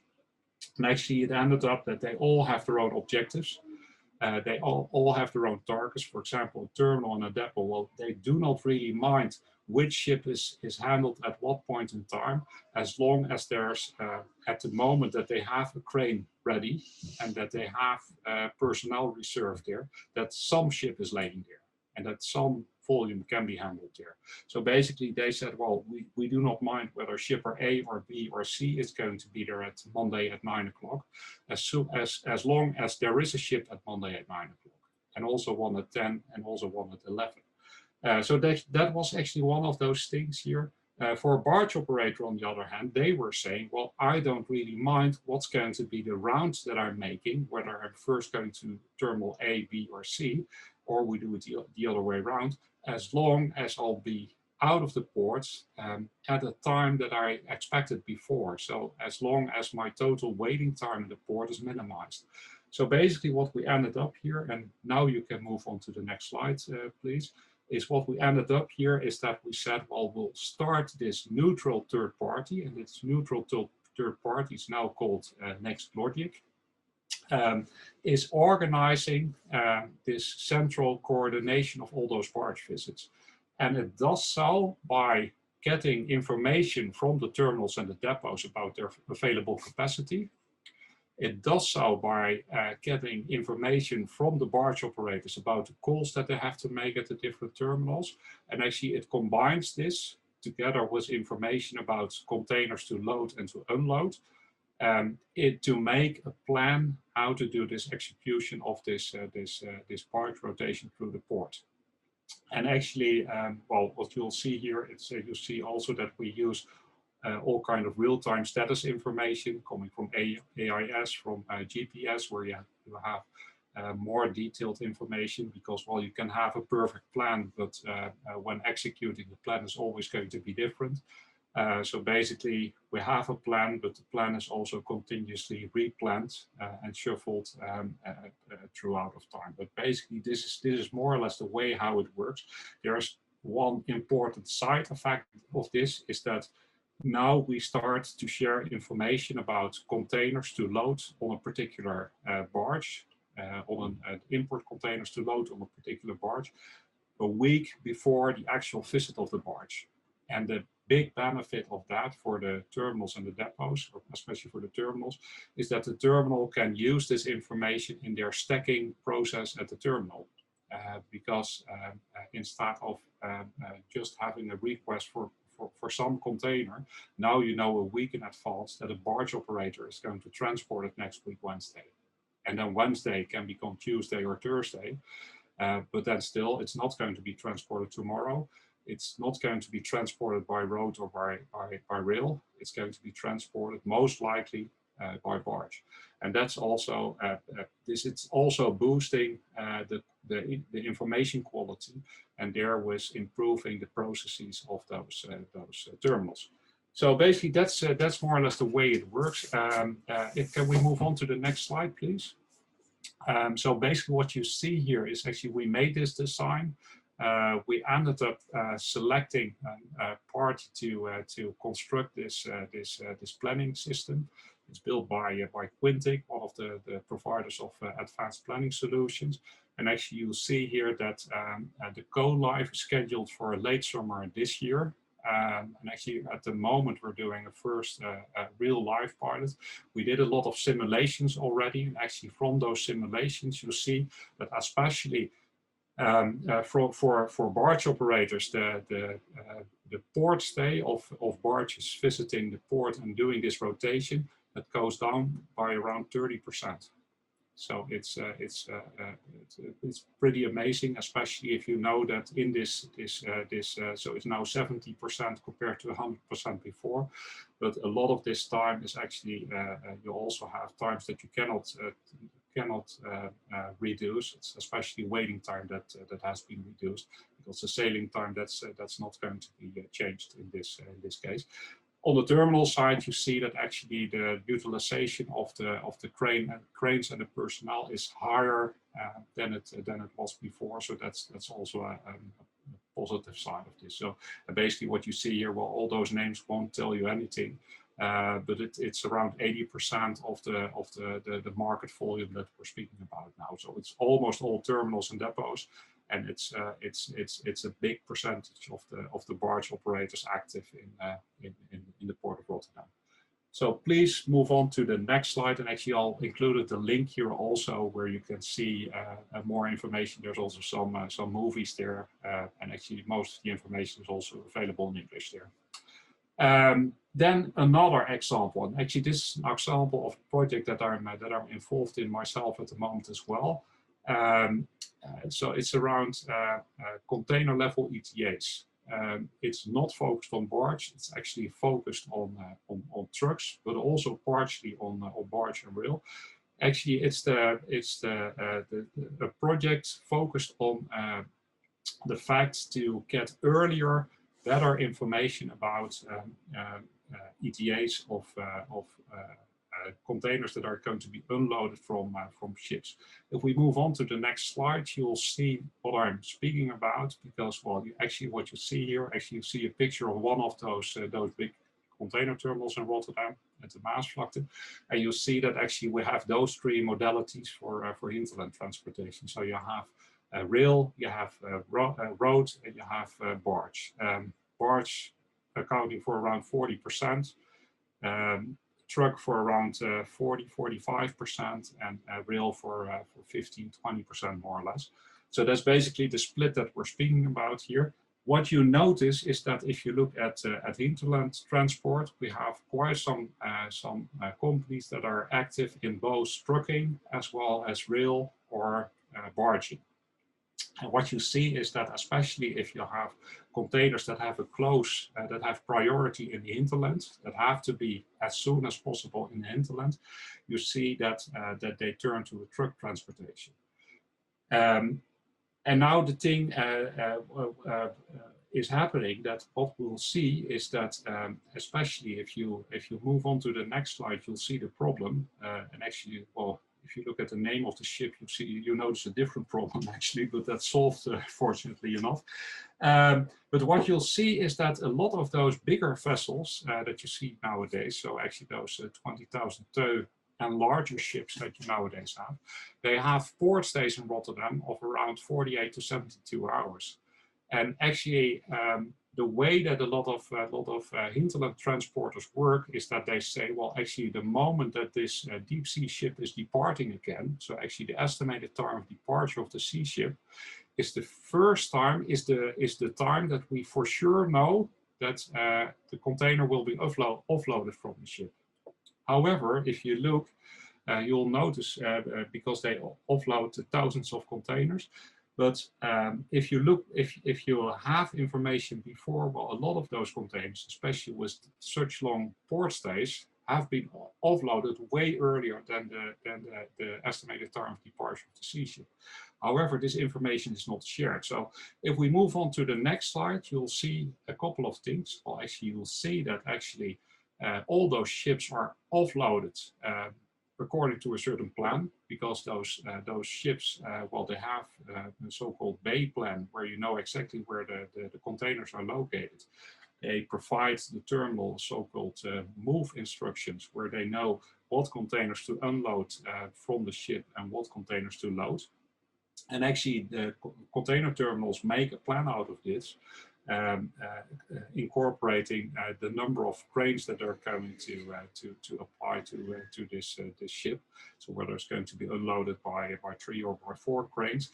And when they do that exercise, they know on a container level, they know they have an ETA for a specific container. However, till now, that information was not shared because of the fact that the terminal was saying, well, we do not have a relation with this hinterland transporter. Hinterland Transport is not going to complain if we have the container available a little bit earlier, but if we don't have it, if we promise them it's going to be there at 11 and it's not there at 11 or at 12 or at 1 o'clock, we probably we end up with a lot of complaints. Basically, what we're doing in this project, we're going to look whether we can derive to a certain mechanism to calculate a proper container level ETA. And a container level ETA, so actually we're going to look, and actually we're right now doing this, at what point in time can you calculate such an ETA? How accurate is it? How accurate should we share it? Whether should we share an exact moment or just a bigger slot in time? And then eventually the big question then is, if you have this information in advance, can this benefit to get containers off the road and convert them to rail or to barging? Because from especially from a sustainability, but also from a cost perspective, that's more efficient than putting them on the road, and especially if you look at congestion and that sort of thing. So that's the big question behind this question. So basically, what we're trying to do is whether we can derive to a mechanism to calculate the proper ETA, to share that with the transportation firms, also with their partners, and then you can probably get quite some loads, and estimations are around 50% off the road to one of the other modalities. So this is actually hopefully in a couple of months I can tell you the results of this. So let's move on to the last topic that I would like to cover, and that's the topic of autonomous shipping. Well, you might have heard about this. Actually, you see it also in your car. A lot of cars nowadays, they get increasing autonomy. If you look at, for example, at Tesla, well, they have a more or less fully autonomous mode already. Actually, the same thing is happening also in shipping. And actually, a couple of years ago, can you move on to the next slide, please? A couple of years ago, we did a project for SmartPort. Actually, SmartPort is a daughter company from the Rotterdam Port Authorities. It's actually, I think it's for a lot of you in this session, it might be an interesting institute to look at, because they're halfway the research community that we have in the port research community that we have in the Netherlands, and the companies in the port. And actually they have a lot of applied work that they do there. And actually one of those topics that I was involved in, that we looked at, how is autonomous shipping going to impact port operations? So not so much, well, what is going to be the effect for this particular ship? But if we look at this increasing autonomy, how is that going to impact all the other activities at the port? So if you move on to the next slide, you'll see a little bit of what we did there. Actually, we looked at what are actually all the activities that you have when you have a ship visiting the port. So basically, that's the line that you see here at the right of your screen. So actually, we looked at all the activities. First, you have the sailing, coming from the sea, you end up in the port. And then eventually move on to the river. You have passing of locks and bridges. You have all the activities around docking and departure, with pilotage, with towing, mooring, traffic services around it. Then you have the actual handling at the terminal, so the loading and the unloading, and then you prepare for next sail. So that's basically more or less the activities that each and every deep sea vessel visiting a port somewhere is going to see. And in some ports, for example, well, you won't have any locks like in Rotterdam, but other ports, they have to handle that. And the other thing that you see here is actually at the left side of your screen, we have the levels of autonomy, and this is actually a division that's used for a lot of especially also for automotive. Where you look at, if you look at Tesla, for example, I think they're at level 4 or level 5 already. So actually, it's the although legislation often doesn't yet allow that, so then you're pushed back a couple of levels. But basically, you'll see actually that with those autonomy levels, you'll see that the influence of the system is growing. So from no support to decision support to eventually full autonomy. Actually, what we did here is, when you move on to the next slide, we brought together an expert panel, actually 2 expert panels. So we did a lot of work ourselves in this field, but we also included a lot of experts in a couple of roundtables. We had a roundtable focused on the deep sea handling in the port, and we had a roundtable focused on barge handling in the port. And actually, we looked at this whole journey, as you might call it, and all the activities involved to that. And actually, what we asked the experts is, well, plot where you expect the state of art, what's going to be the state of art in 5 years time, in 15 years time. And actually you'll see them, and I have to say it's of course an average. So we had around 10 people in the workshop. So actually where you see those dots, it's actually the average of the votes that we got. But well, what you will notice that in those 10 years time difference between the 2 dots, you see that it's shifting, that everyone is expecting that there's going to be more autonomy in the whole chain. And what they also say, that's actually I think probably even more interesting than the question where exactly is this dot, is that we also had a discussion about what kind of functionality are we speaking about then. So how is this going to impact a terminal? What's going to happen at the terminal if you have autonomous systems that are going to do the mooring of the ship?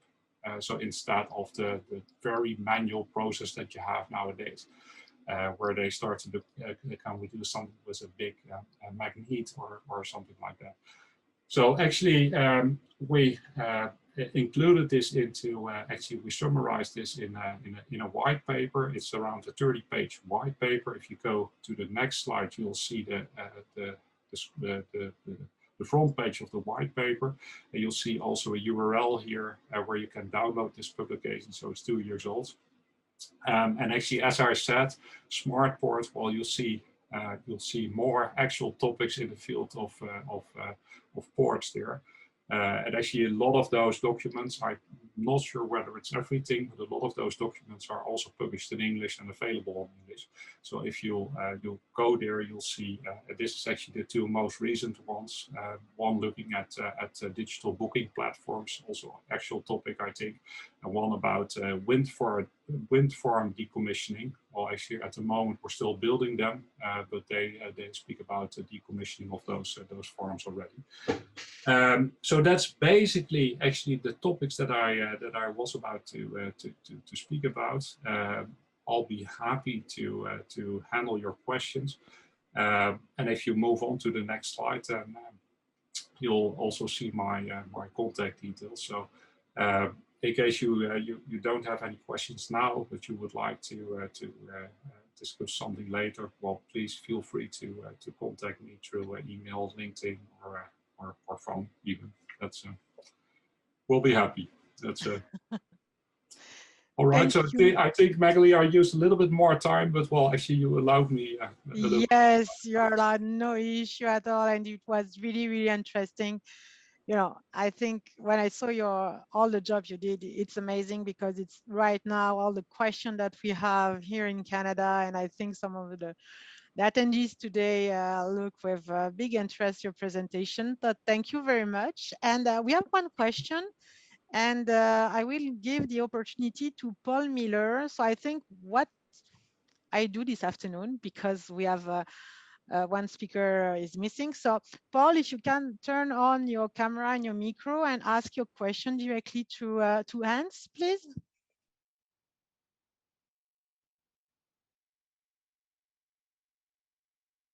Is it possible or not? Paul? Yes. I think oh, he can. Yeah, you can. Yes, Paul, ask your question. Okay, thank you, Magali. I hope Dr. Moonen can hear me. I can, yes.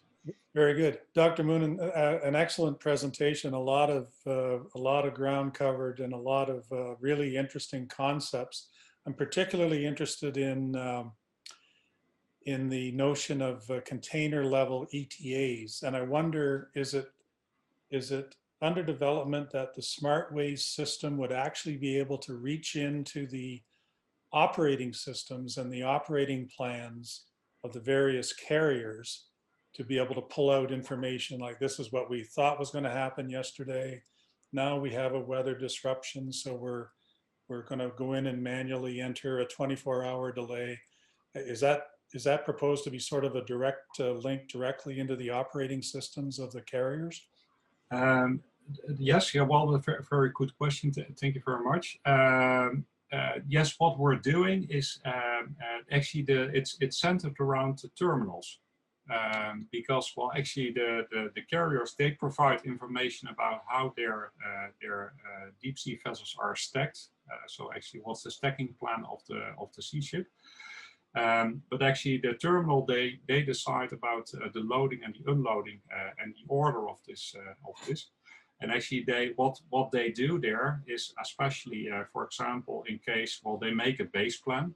They, for example, calculate we're going to deploy four cranes. And if we have 4 cranes, well, then we expect this container to be unloaded at a particular point in time.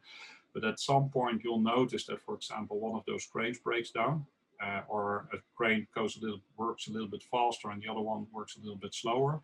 And actually, you'll see a lot of rescheduling actually then in the crane planning. So actually, some of those containers will move forward, some will go backwards. So actually, what we're going to look at, we have a couple of things that we look at. On the one hand, is there a difference? For example, if you have ships coming from Asia that have Rotterdam as their first port of call in Europe, then you have those ships sailing for 3 weeks already, and in those 3 weeks, well, they didn't change anything to the container layout. Yes, sometimes one of those containers, blows off at the ocean, but most of the time you have still the same containers on board. And then actually you know it days in advance already what containers, what's going to be the configuration at the moment they enter the port of Rotterdam. You have a different situation, for example, if you have a ship coming from England, for example, from Felixstowe. It's only a couple of hours of sailing or half a day of sailing, and actually, so then you have this information way later. So actually, there's a couple of questions at what's going to be the earliest time that you can do those calculations, but also how is this going to change in time, and well, how to present this also then to those internet transporters. So actually, we're looking at all those aspects here in this case. Tremendous. Thank you very much. Our pleasure. Excellent. So I take another question. So Walid, if you can open the micro of Jacques Rochon, please. And Jacques, you can ask your question to Hans.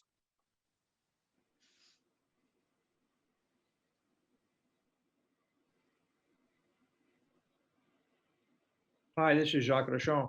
A question, Hans, if you can hear me. Yes, I can hear you. Hello, Jacques. Yes. Just wondering, in terms of, is inbound or outbound border security and custom clearance factored into your container level ETAs? Is that part of your port process that you have to consider in terms of estimating times? Yes. Yeah, well, that's a very good question. Actually, what we're looking at here is actually, of course, you have all those those clearance questions for containers. It's likely similar in Canada. So what you see here, this is actually this ETA is the ETA that actually the container is off the ship and has entered the terminal.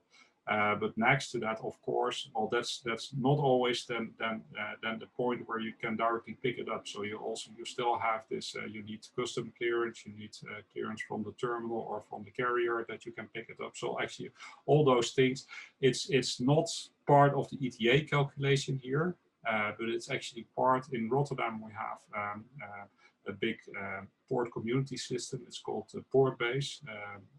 Actually, other ports have similar port community systems, but there you have all this information about customs clearance and commercial clearance, and but also, for example, the earliest moment that a container can be picked up, and the latest moment, and that sort of things.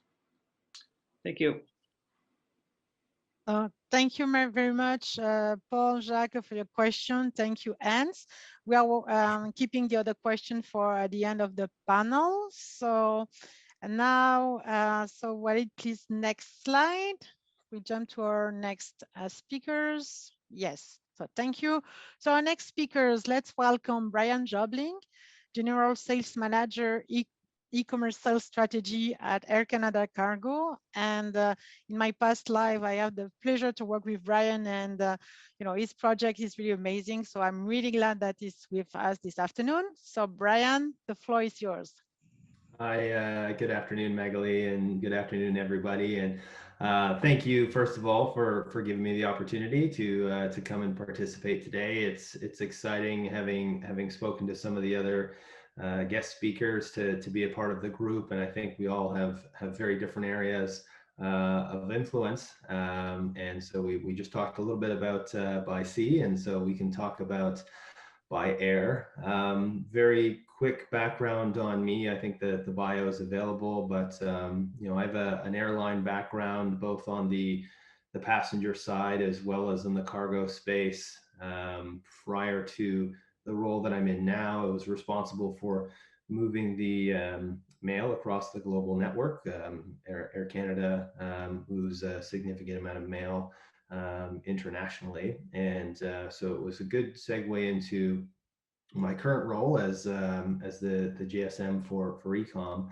And it's a bit of a new space, and so that's for us. And so I thought I can give a bit of a background on, you know, the year that Air Canada has had, because as I'm sure everybody is aware, it's been an interesting year to be part of an airline, and talk about some of the, you know, one of the programs that we've been working on, and again, the role that tech plays in that. So perhaps I could ask you to move to the first slide. Something dropped up there, but so again, this is just a brief agenda. I'll speak a little bit, as I said, about you know, what did Air Canada go through last year, and then I'll introduce Revo, which is really the program that you and I had worked on in your previous life, and what we've been working on, and the new space we're playing in, and we talk a little bit about you know, the customers' needs and expectations, and then how some of the work that we've been doing plays into that. So if you can move to the next slide, please. You know, Air Canada is traditionally a passenger airline. We're the largest carrier. For those not based in Canada, we're the largest carrier based out of Canada, and we have quite an extensive domestic and international network. We've been growing that international network quite rapidly over the past decade or so, and bringing new aircraft into the fold, and moving into different destinations. In the cargo space, we're also a significant player within the international cargo space, certainly for Canada, but additionally for transiting goods. So we have customers, some of our freight forwarding partners that are large on the international stage, who are moving goods from, could be moving goods out of Asia into South America, or taking advantage into the, you know, the high connectivity that we have into Europe, and that's been the bread and butter for us. And historically, what Air Canada Cargo does is we take advantage of the belly space on these passenger aircrafts, and the costs are somewhat, say, subsidized by the passengers that are flying and are justifying the movement of these aircrafts across the globe. And 2020 presented a big challenge in this space, and it had a big impact on both the passenger and the cargo world. And if you can move to the next slide, please.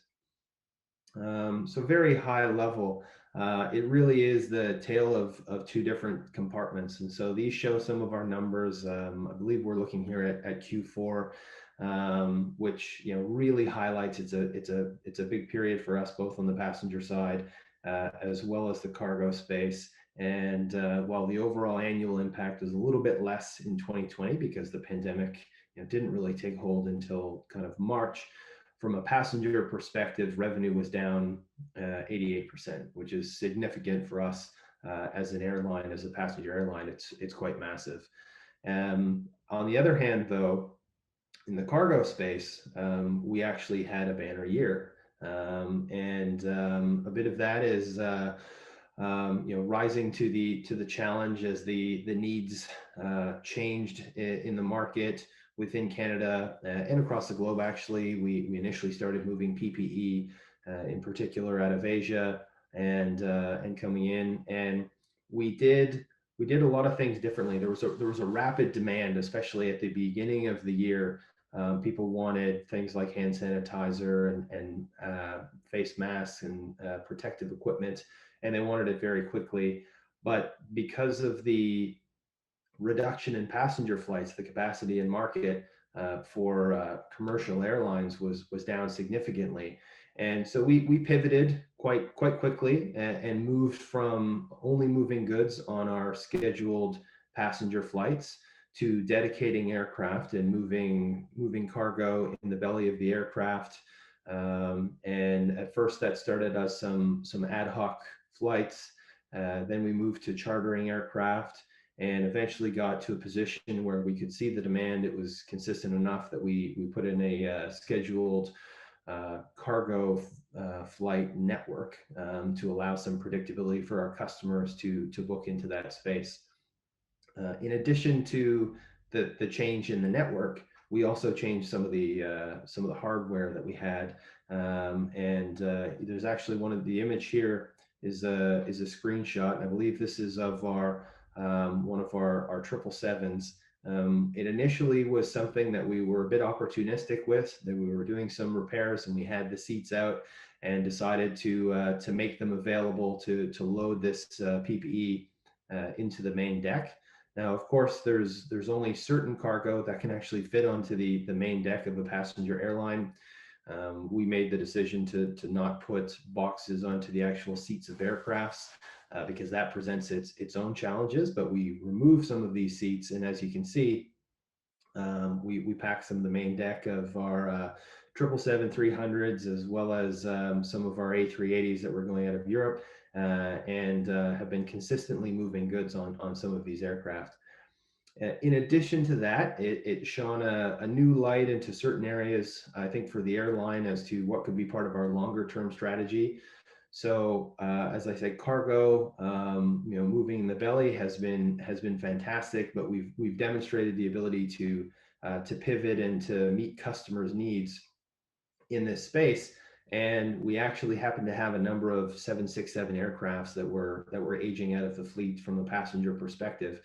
That we've actually taken the position now that we're going to be completely gutting those and updating them into true freighter aircraft. And it just came out this past week, actually, what the network for some of these aircraft are going to be. We're going to be starting in South America, but hopefully it becomes a proof of concept for a new area of business for Air Canada. So that's very exciting, but again, it was helping to supplement what was a challenging year on the passenger side, resulted in a year that has never been busier from a cargo perspective. And then tied to that, and really what I've been working on and focusing on is a whole new program and a whole new product that in a way is has benefited, I suppose, I hate to say that, over the challenge of the last year, from the increase in demand, but really is a child of a wider digital transformation that the Air Canada Cargo has been undertaking for the last several years, and that's Revo. And so maybe I think that's if you can move to the next slide. So Revo is a new name for some, probably not familiar with it, and this is a product that's affiliated with Air Canada but really is its own separate business unit with a different set of objectives, as well as different support to specifically meet customer needs.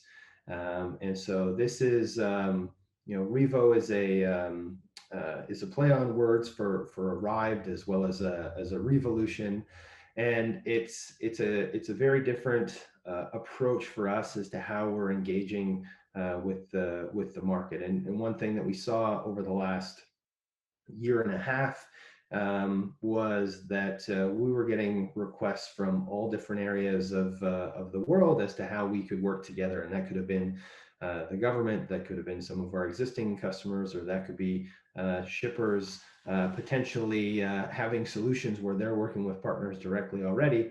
And we wanted to be able to meet that need and that demand. So if you can go to the next slide, please. So as I say, who is Revo? So the way that we would promote it is that it's an enhanced e-commerce pickup and delivery service. So this is a true end-to-end delivery service with speed at our core. So with the airline as the backing, we're leveraging partnerships that we have across the nation. This is a domestic service in Canada for now, and we're working with local experts to connect us with our customers. And when we talk about customers, going through this, it's been eye-opening. We have to think of our customers in multiple ways. We have our customers who could be the shippers, who have specific needs in terms of the SLAs and the commitments that they ultimately make to the end consumer, and they have their goals and targets as far as the pricing and the speed and balancing those two things out, because it's of course a major cost for these shippers. And then the other way to think about our customers is ultimately the end consumer, because the individual who's receiving that package, they have high expectations right now as to how fast will they get their product, what kind of visibility will they have, and how can they engage with the partners that they're using. And so that customer experience is really driving this program from the ground up. And part of that has been engaging with some of the shippers that we work with, as well as kind of emerging consumer requirements that have been kind of baked into the offer. So if you don't mind moving to the next slide. So I would say there's 4 areas that have driven how we have approached this program, and that's the technology that we use. And so we have a technology partner that allows us to connect to both shippers as well as the partners that we go. And the objective and the result has always been a seamless experience, again, for those 2 customers that we're describing. So at the end of the day, we're seeing in market more white label solutions, where if I order a package from a retailer online, may not always know where it's coming from, but I want to have a high level experience. I want to have my expectations managed, and often I want selection, which is another piece that we have here, because different customers have different requirements. So some require speed above all else, some are quite cost sensitive, and for some that customer experience is really paramount. And what we found as we got into this space was that no 2 customers are the same. And so and even from a simple thing like tracking, where they could customer could want the package to be tracked directly through the Revo website. They could prefer to use a third party, which is a platform that they might use to keep track of their shipments, as well as for their customers to use to track their shipments. Or they might prefer that their customers live within their own ecosystem and come back to their page to track the product and to provide updates and have a high touch experience from that shipper. So one of the ways in which we've been successful is providing these options to our partners to have a bit of a bespoke offering. We found that when we measure ourselves up against, you know, who we view as our peers in this space, they're often larger legacy carriers that have a very specific way of doing, and in some ways we've actually had to educate our customers a little bit about the level of flexibility that we can provide, because it's just not something that they're necessarily used to when working with a partner with the type of capabilities and capacity that we have. So, you know, we do talk about the technology. Speed is kind of at our core. Of course, as an airline, you know, we want to move goods quickly, and that's what we do well. And so being able to take advantage of the domestic network that we have, and it's great to see that coming back and being a little bit stronger. We have taken advantage of some of these scheduled cargo routes, but being able to move a good, you know, on a flight, if it's moving across the country, instead of on one flight a day, you know, we have 8 flights a day that we can select from. So it puts us at a strong advantage using both the breadth of our network in terms of the different regions and the different cities that we have connectivity to, as well as the depth, you know, that frequency of service that we provide to all parts of a wide country, right? Canada is, you know, low density, low population density country, with people spread out quite far, but still customer expectations are very high as far as, you know, how fast can I get my goods? And what we've actually seen, and we've done some of this work with some of our customers, is that customer buying patterns actually increase, customer engagements increase with that enhanced speed. So being able to provide somebody in Vancouver with next day delivery with a product that's originating out of Toronto puts us at not just puts us at an advantage, but puts our partners, our retail partners, at an advantage for how they engage with their customer base. And then there's also, you know, the innovation piece is something that we've really taken to heart, and we want to be a little bit different than, you know, your traditional provider. Getting the goods out in a fast, safe, convenient, cost-effective manner is of course important. But again, as the same way that our customers are trying to elevate that engagement that they would have with their end consumers, that's what we're trying to do as well. I'll talk about that in a second. And maybe just very quickly on the next slide, talking about that technology and selection piece, if we can switch. So I'm not going to go through each one of these stages, and it's really meant to highlight the selection that we would provide in terms of visibility and engagement with our retail customers. So of course, these packages, when they're being picked up and the journey that they're moving on, they have a wide number of scan points, and they're moving throughout our network.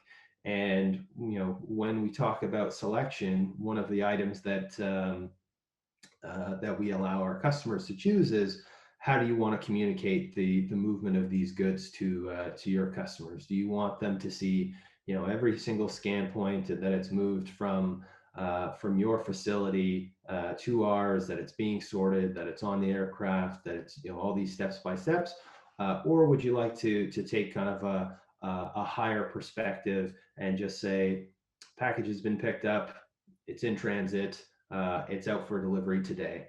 And so offering that choice to our partners, again, in a way, has been something we've had to educate them on, that they're allowed to choose how they want to engage, and has put us in a really good position.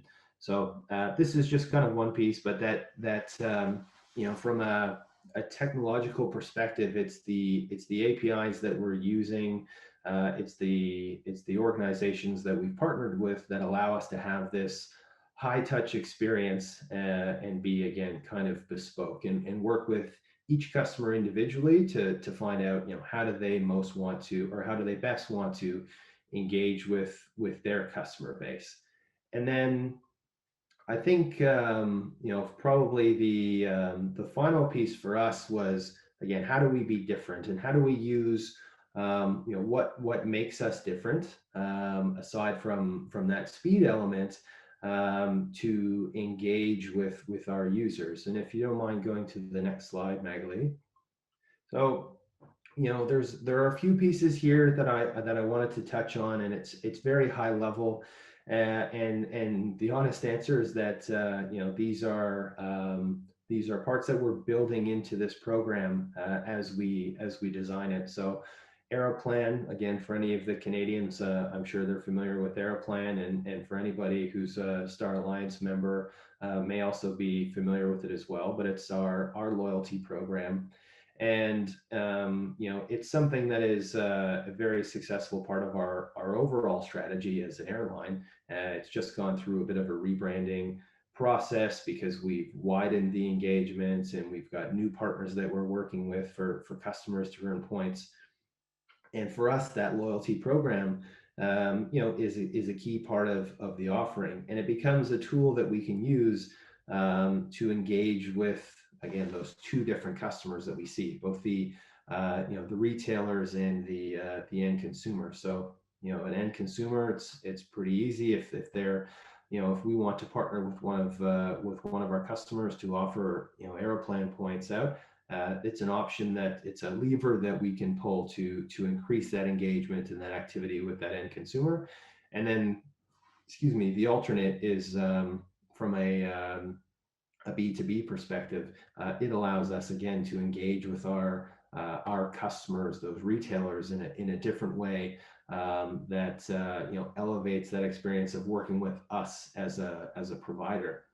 From a technological experience as well, we have depending on the flight that a customer is taking, we have a very engaged captive audience, if you want to call it that, from anywhere between an hour to 15 hours sitting looking at the back of an airplane seat.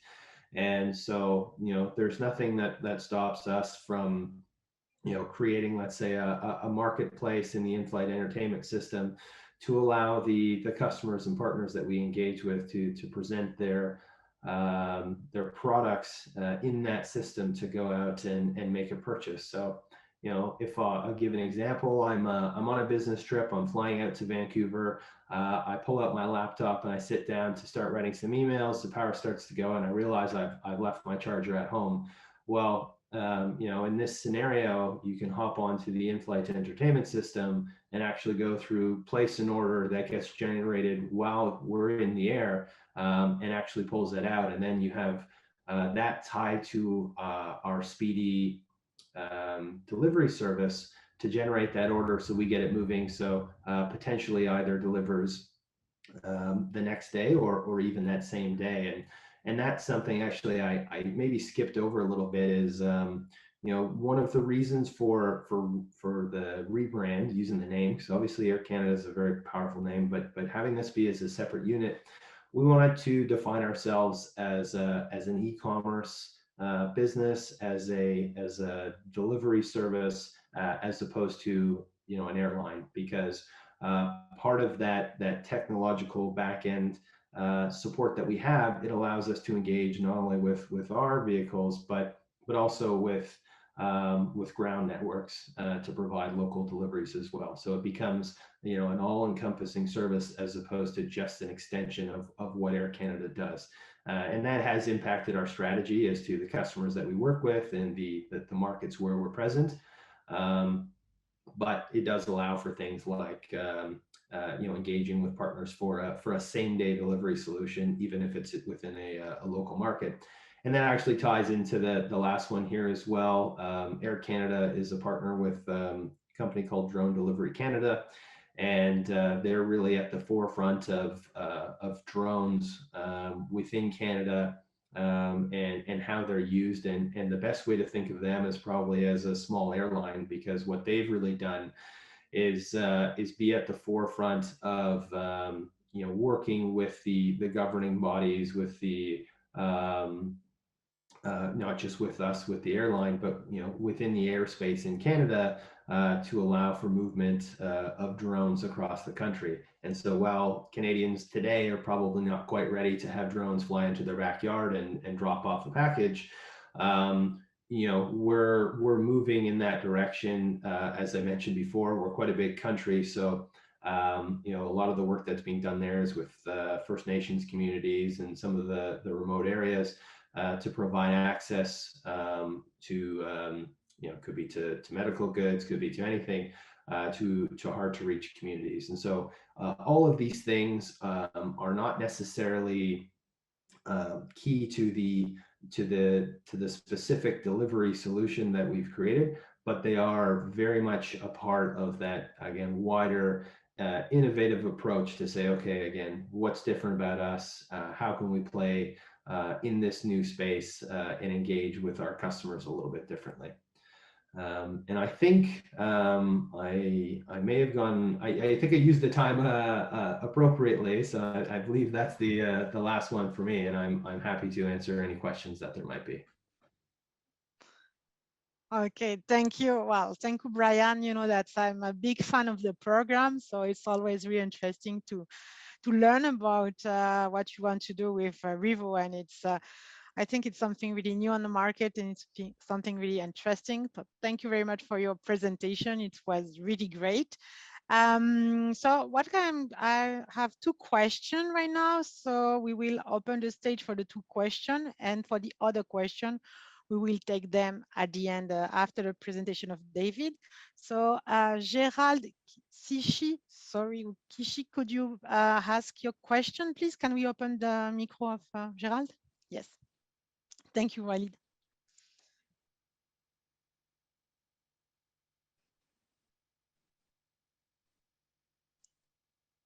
Gerald, you are on mute. Can you hear me now? Yes. Yes. Hello. Hello. Hello. My question is on there. Yeah.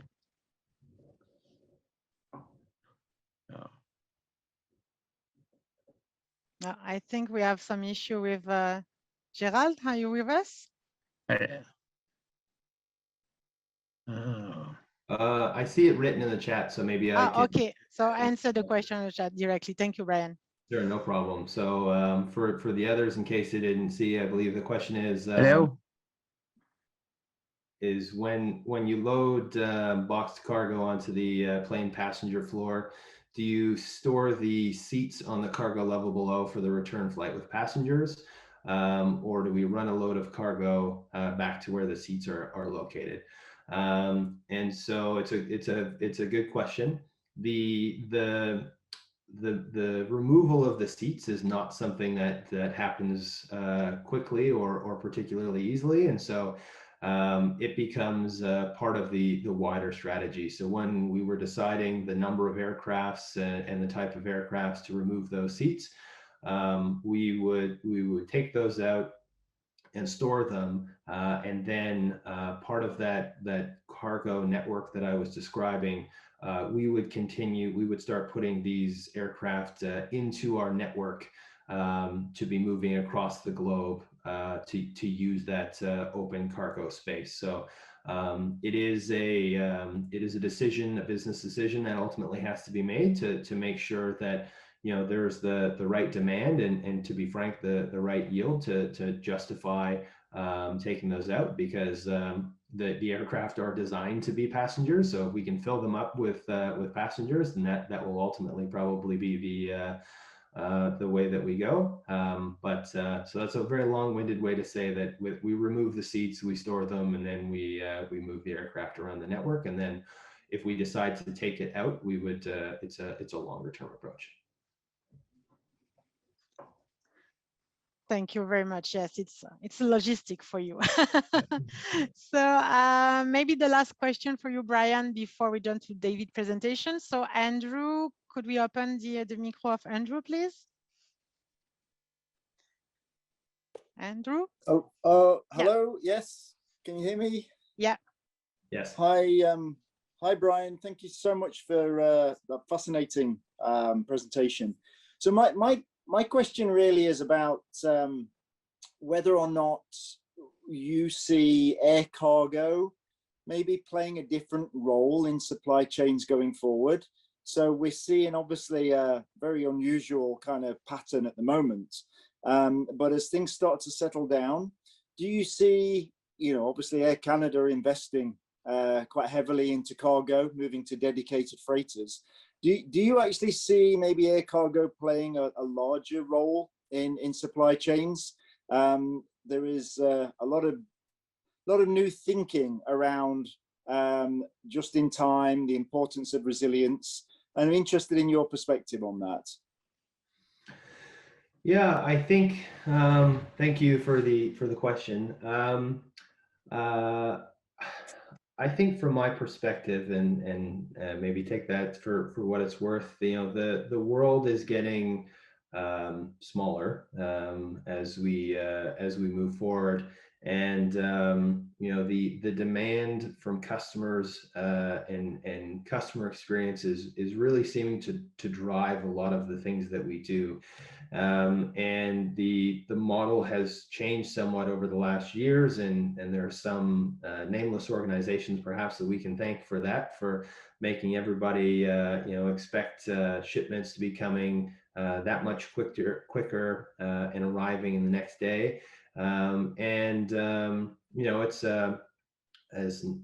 a global economy, and so we have customers all over the world that view Canada as a market. We have high internet penetration. We're actually a little bit far behind as far as our position in that e-commerce world. So it's growing. So I expect that our engagement with those customers and with the origin stations to be elevated. Again, I think that the trend that we've seen from a cargo position from Air Canada's perspective has been significant growth over the last 5 years.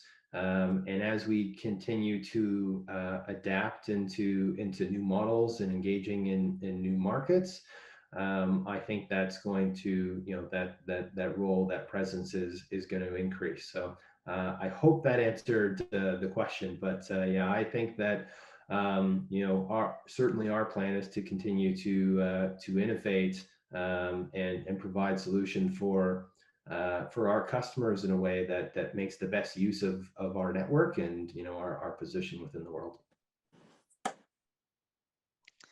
Thank you very much. I think it was the right answer to give.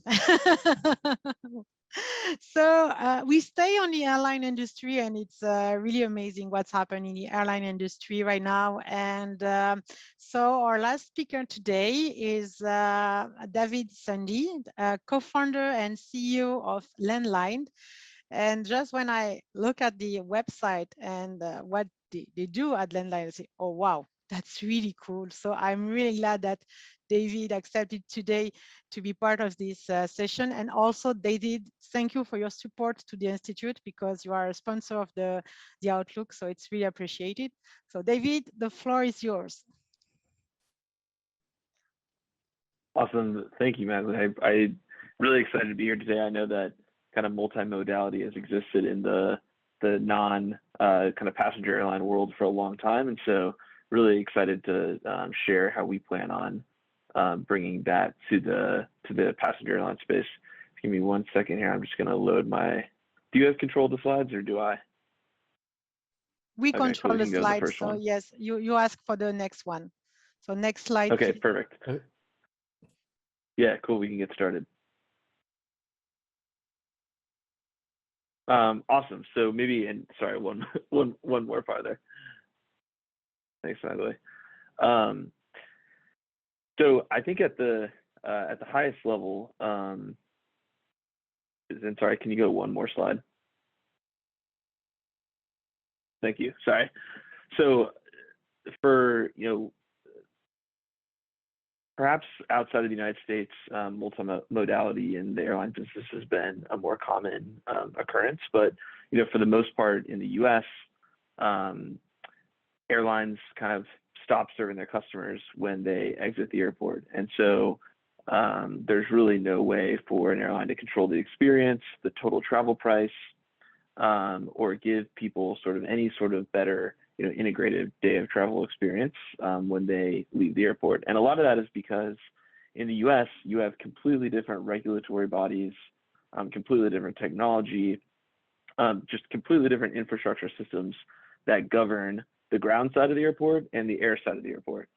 And so a couple years ago, I was working at an airline and really studying kind of the decline of regional aviation and trying to understand how there might be a way to more closely integrate ground and air transportation to both improve regional travel, but also give customers the ability to book one trip that covered a lot of different modes.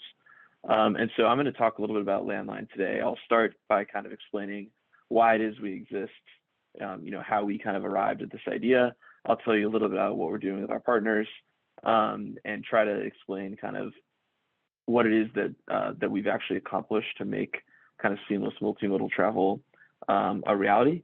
And then hopefully I'll share with you kind of my vision for the future of travel. But at the highest level, the world that we see is one where customers are increasingly learning that they expect to be able to book from where they are to where they actually want to go, not from some random 3-letter code that we've just trained them to book from because of some weird systemic history. So our view of the world is that we are going to enable airlines to be able to offer their customers completely door-to-door itineraries that include all sorts of different types of modes of travel, a better screening experience, but most importantly, one price and kind of one seamless itinerary that's operated or sold under one airline brand. So maybe if we go to the next slide, I'll just talk a little bit about why Landline exists. So like I mentioned, I used to work in the airline business. I spent my entire career in network planning. So, thinking about the right aircraft for the right route.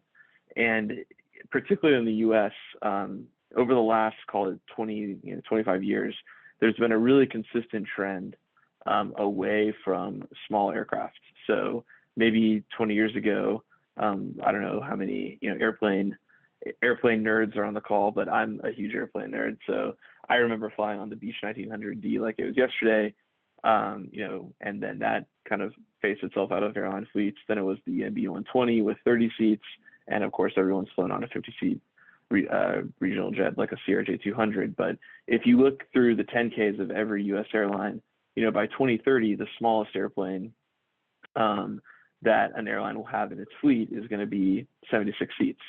And so it opens up this significant gap that causes a couple different problems. One, just obviously, if the airplane is getting bigger, the size of city that can support air service is also going to increase. You've seen that across the United States. But two, when you kind of think about how the passenger system works, a lot of the missions that these little propeller planes were filling were maybe 50, 80, 100 miles from a small, kind of suburban community to a major city. And for the kind of passenger flow system, the function they were serving was to essentially get people through security, get their bag checked before they arrive to a busy hub airport where all they have to do is make a connection. And so as this smaller, segment of aircraft has started to disappear, you've seen increasingly crowded hub airports, parking and car congestion at major airports increasing. And so there's really no way to fix this, because if you ask yourself, well, why is this happening? It's for two structural reasons that are really, really hard for airlines to overcome. The first one is that there's certainly in the US and I think globally, a pilot shortage. COVID might have pressed the pause button on that, but you're already seeing airlines trying to get ahead of their schedule increases post-COVID because they know pilots are going to be constrained again. If you have constrained resource, then obviously you want to allocate it to your largest aircraft that covers your most valuable revenue base. The second one is just that there's been no innovation in this segment of aviation really in the last 20 years. Every one of the airplanes you're looking at on the screen are, 1970s, 1980s, maybe 1990s technology.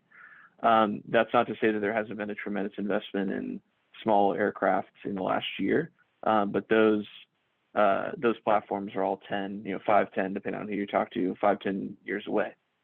And so there's structural issues that basically have increasingly made it hard for airlines to operate small airplanes. We can go to the next slide.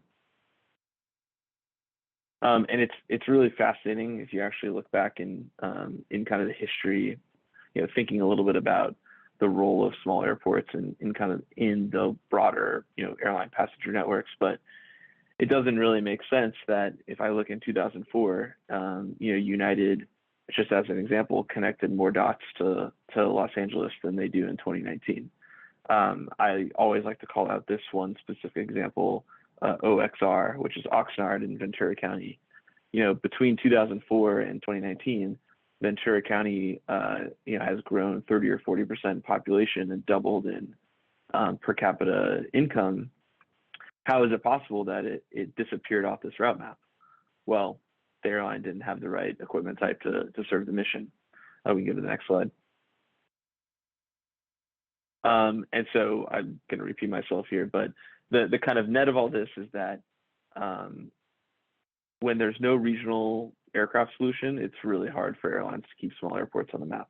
If we go to the next slide. So how do we actually solve this problem? So again, going back 3 years ago, I was leaving my job at an airline. I knew that this was a problem that I thought was really interesting to solve.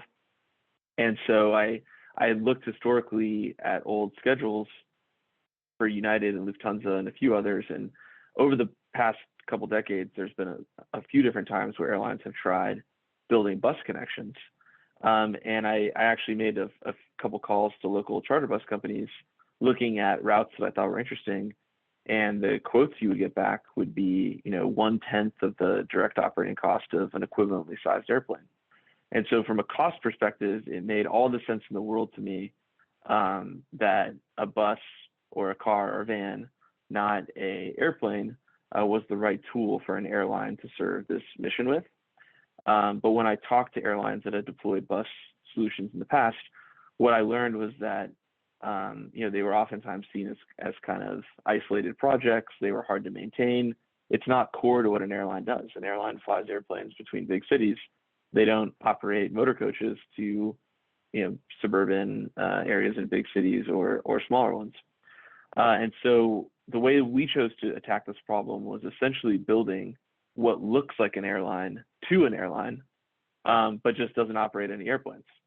And so we actually have our own airline certification, even though we don't use it to fly airplanes. We work really closely with the TSA so that just like an airplane, we can operate our vehicles on the tarmac. We can carry people who have cleared security. We also have all the certifications necessary to operate vehicles. So I always joke with my team that, if there's a regulatory agency out there, we have decided to be regulated by it. We intentionally want to exist in every kind of transportation space that we can with all the right certification to operate in that space.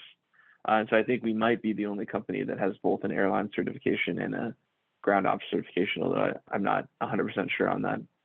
And then on the digital side, we have a platform that looks just like an airline passenger service system. And so we're able to sign with airlines what are called code share agreements. I'm sure everyone has had a ticket that they bought from one airline, and then when they showed up for departure, they noticed it was a different airline actually operating the trip. Same idea here. We're enabling our reservation systems to connect with the airlines that we partner with so that the booking can be made under one ticket. And finally, the most important part of this is, of course, safety and security. And so one of the biggest reasons that I think it's been challenging for passenger air and ground companies to work together in the past is that the standards between the two are really different as presented by the regulators. And so we do our best to bridge those gaps to make airlines really comfortable that we're operating at the same level of safety and security rigor that they are. And so I always like to think of ourselves as a kind of virtual airline, but importantly, we exist in both the physical world and the digital world. I think that's the other kind of key thing here is that people have tried building websites that hack together car and bus and air travel before, but unless you actually have operational control over the day of travel, it's very difficult to make the experience truly seamless. And so we operate all sorts of different types of vehicles today. I don't know if you can see my background here. This is 2 of our vehicles on the tarmac next to our partners at Sun Country. We really are vehicle agnostic. We don't care if it's a bus, a car, a van, whatever it is. Just like an airline uses different types of airplanes, we use all sorts of different types of vehicles. You go to the next slide. So we often get mislabeled as sort of a bus company that just happens to be working with airlines, but I always like to make the really important point here that we are not a bus company. We do operate buses, but we don't really care what's on the other. We don't really care what the vehicle is, as long as it's carrying people safely and securely to their true final destination. And so we have buses going all over Colorado, but in Minnesota, we have a product that will actually take you from the tarmac right to your home in one of these private cars. You can go to the next slide. So if I can kind of net it out, if I think about the ways that we can help airlines, we started with this first one. So Landline was very specifically started to solve the kind of regional airline problem by offering airlines a platform that costs about 1/10 what the equivalent sized airplane does. But buses and cars and vans are also capable in ways that airplanes are not. Buses don't need runways. We can put an airport anywhere the airline wants to. So maybe that's the city center. Maybe it's a ski resort that's really challenging or might not even have a runway. We sort of eliminate the constraints in some ways to where an airline can fly. And I think that'll be the part of our business that really takes off in the next year or two is helping airlines actually reach their customers closer to where they actually are. And then finally, we can even, I think, eventually compete with Uber and Lyft in the airport transfer space because, again, we have the ability to operate really unique services that include bag transfer and all that stuff. You can go to the next slide. So I've talked a little bit about kind of the technical side of what we do and why it exists. I want to walk through a little bit more clearly kind of what it is a landline experience would feel like if you were the customer. So there's kind of a couple different components of it, but again, this is not when you as the customer experience landline, you're not going to book a bus ticket and then going to book an airline ticket. You're booking one single airline ticket from an airport code on an airline's website, and you're essentially being sold a connecting flight where one of the flights is operated by us, which is might not be an airplane. So this is an example just from our partnership with United, but you would go to united.com. You would let's say that you're in New York and you want to take a lovely ski vacation to Breckenridge in Colorado. You would type in Newark. Your destination would be Breckenridge. Breckenridge is an airport code that we just created called QKB. United would show you an itinerary with one price that showed you 2 connecting flights. You'd go check in Newark. You'd check your skis in. You'd say goodbye to them. When you land in Denver to make your connection to Breckenridge, you never actually have to leave the airport. Our vehicle departs from a gate, just like all the airplanes do. It appears on the flight display screen, so you can see if it's on time. So instead of having to worry about going to get your luggage and how you're going to get to the ski area, instead you enjoy a coffee, walk down to the gate where you board one of our vehicles at boarding time. Your bags are transferred under the bottom of the vehicle, and we take you directly to Main Street Breckenridge, where you can literally get your skis from the bus, put your boots on, and start skiing. The airport we created there is literally 100 yards from the gondola. So I think that this is one of the most unique parts of our service is that, again, it's one single branded airline experience, just like connecting between 2 airplanes. Right now, when you're leaving the hub airport, you never have to leave the secured area.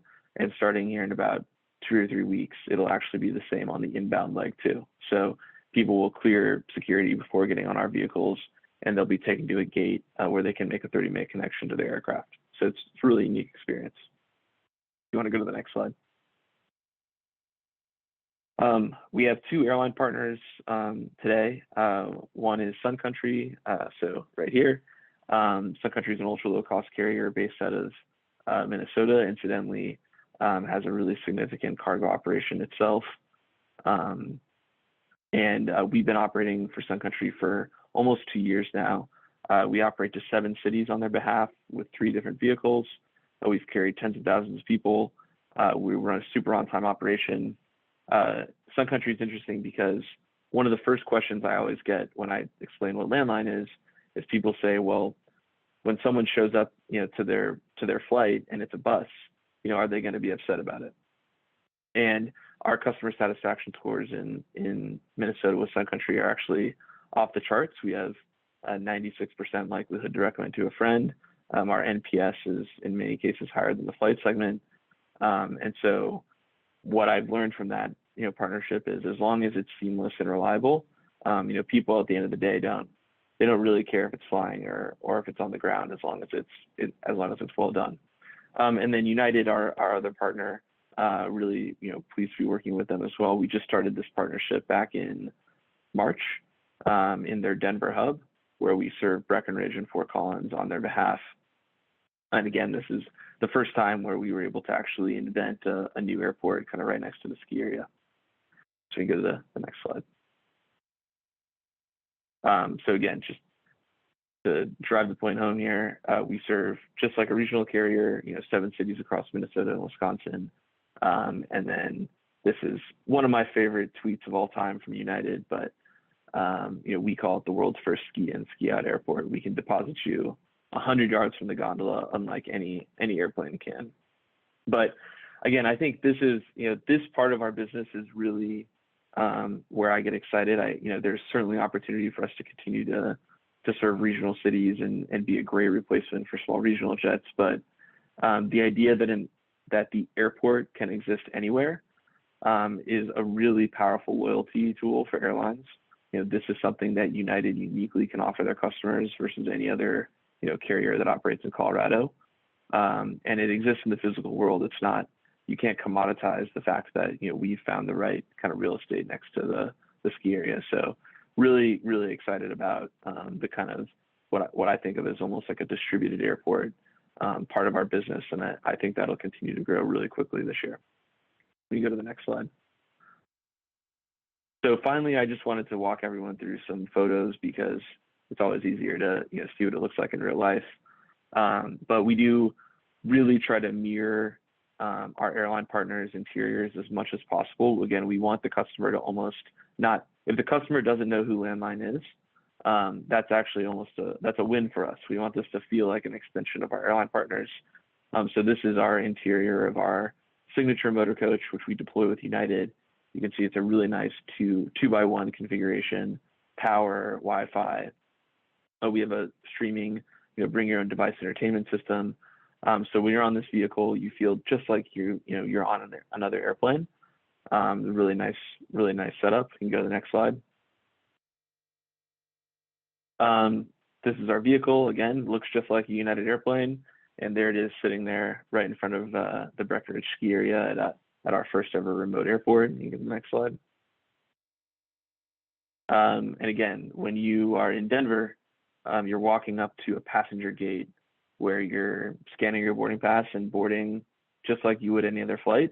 And everything all your checked luggage is brought over in a cart and passed seamlessly to us under the bus. Let's go to the next slide. So finally, I'll just wrap up here. We've got an awesome team, really excited about the future of multimodal travel for airlines. Again, I know this is something that's existed in the logistics business for a long time, particularly on the cargo side. And I think the implications for the passenger side are really, really important, whether it's replacing affordable air service to a small community that can't be served by an airplane anymore, whether it's taking cars off the road by bringing the airport closer to home, or whether it's just taking crowds out of major hub airports by giving people more places to kind of start their trip. We're really excited to be working with Sun Country and United, and hope to continue to bring these unique services to more hub cities across the U.S. So With that, I will open it up to questions. Thanks so much for everyone's time. Thank you, David. It's amazing for me. I'm an air freight and an airline passionate, so it's your idea and your project is really amazing. And I like the picture because the bus Prévost is a Canadian bus built in Quebec. So thank you to use this kind of bus. So yes, it was. I think I'm going to start with one question because you deal with TSA, you deal with the passenger information. Your data governance, your data security must be really strong at the core of your strategy, right? Yeah, so one of the, like I was kind of saying earlier, our goal is to look like an airline to the airline. And of course, if an airline like United or Sun Country was going to do a partnership with another carrier, one of the first questions they would ask is, well, what are you going to do with our customers' data? Yeah. And so we chose, instead of building our own system from scratch on the digital side, we chose to work with an existing airline reservation system partner with some important modifications to kind of allow for different equipment types. But because we kind of work with an existing accredited passenger service system, we can feel really good that passenger data is being handled the right way. And in some cases, we actually don't even, in some cases, we'll actually just use an extension or a partition of our partners' software, again, just to reduce the risk of any sort of data integrity issues. Very interesting. Thank you. I think we have a question, so I will open this question to Andrew. Andrew Young, can you ask your question, please? Yes, hello there. And David, thank you for that presentation. I find it a really fascinating concept that you're doing. You probably know I'm a Brit that lives in the US, and I'm aware of the real asset that intermodal travel has. In Europe, it's become a lot part of the landscape, but it's always been difficult with air travel because of the challenges, the security, the baggage, the delays, the advanced time that you need to be at a facility. And therefore, what you're addressing is, I think it's tremendous. It's actually identifying you need to integrate properly to actually have intermodal travel. So my question for you is, the model, I hope is a success in terms of where it works, but just in terms of the adoption, do you think that this is going to be a city by city kind of approach, or do you see an airline such as United recognizing that this can go across their fleets, or at least on their major hubs, and actually get you some scale? Yeah, so I think that what I can say is, like, when our partnership with United was announced a few months back, United was pretty public that this was not just going to be a one hub project for the exact reason you called out, which is, you need some scale. There's a lot of time and cost here to get through some of these regulatory barriers, and you do need some scale to make it work. But the way I think about it is really airline by airline, particularly in the US, where the network carriers are so hub focused. An important part of our business model depends on the ability for us to schedule vehicles into pre-planned connecting banks for passengers. And so we wouldn't go and just start service in Kansas City. I'm just making this up, on our own, because we want to go work with a specific airline in a specific hub and be able to leverage the power of their scheduled connecting banks to fill the vehicles. Similarly, like I mentioned earlier, we really just want to be the small brand on the side of the door. We think that having the vehicle, painted in the United color scheme, we think that having the airline be the kind of the lead brand, makes it a lot easier for us to market what this is. Because when we go to Breckenridge or Fort Collins, it's not, you don't need to learn who Landline is. You just have to learn that United, an airline that you know well and you probably use all the time, is making your travel day a little bit easier. So that's kind of how we think about it. Thank you. Thank you very much. So what we are going to do now is just to jump into the question time. So the question for all the panelists. So I will ask Hans and Brian to open their micro and camera. And I will start with one question, and it's one question for you, David. A question from one of our attendees. How are regulatory and commercial issues addressed having vehicles airside in Denver? Sure. So, the thing I've learned with complicated operations like Denver Airport, which is a massive airport, thousands of departures a day, it really comes down to process, training, and track record. Yeah. And so it is certainly complicated to have the bus, departing back and forth across the kind of airside envelope.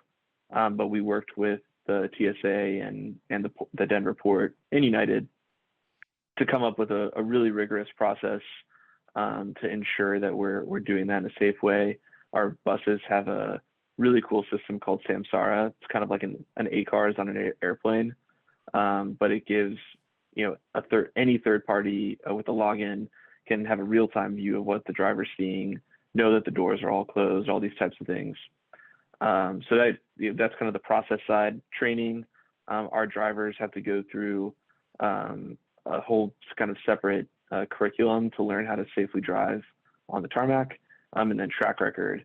When we started the business, we just wanted to check bags, and we did that successfully.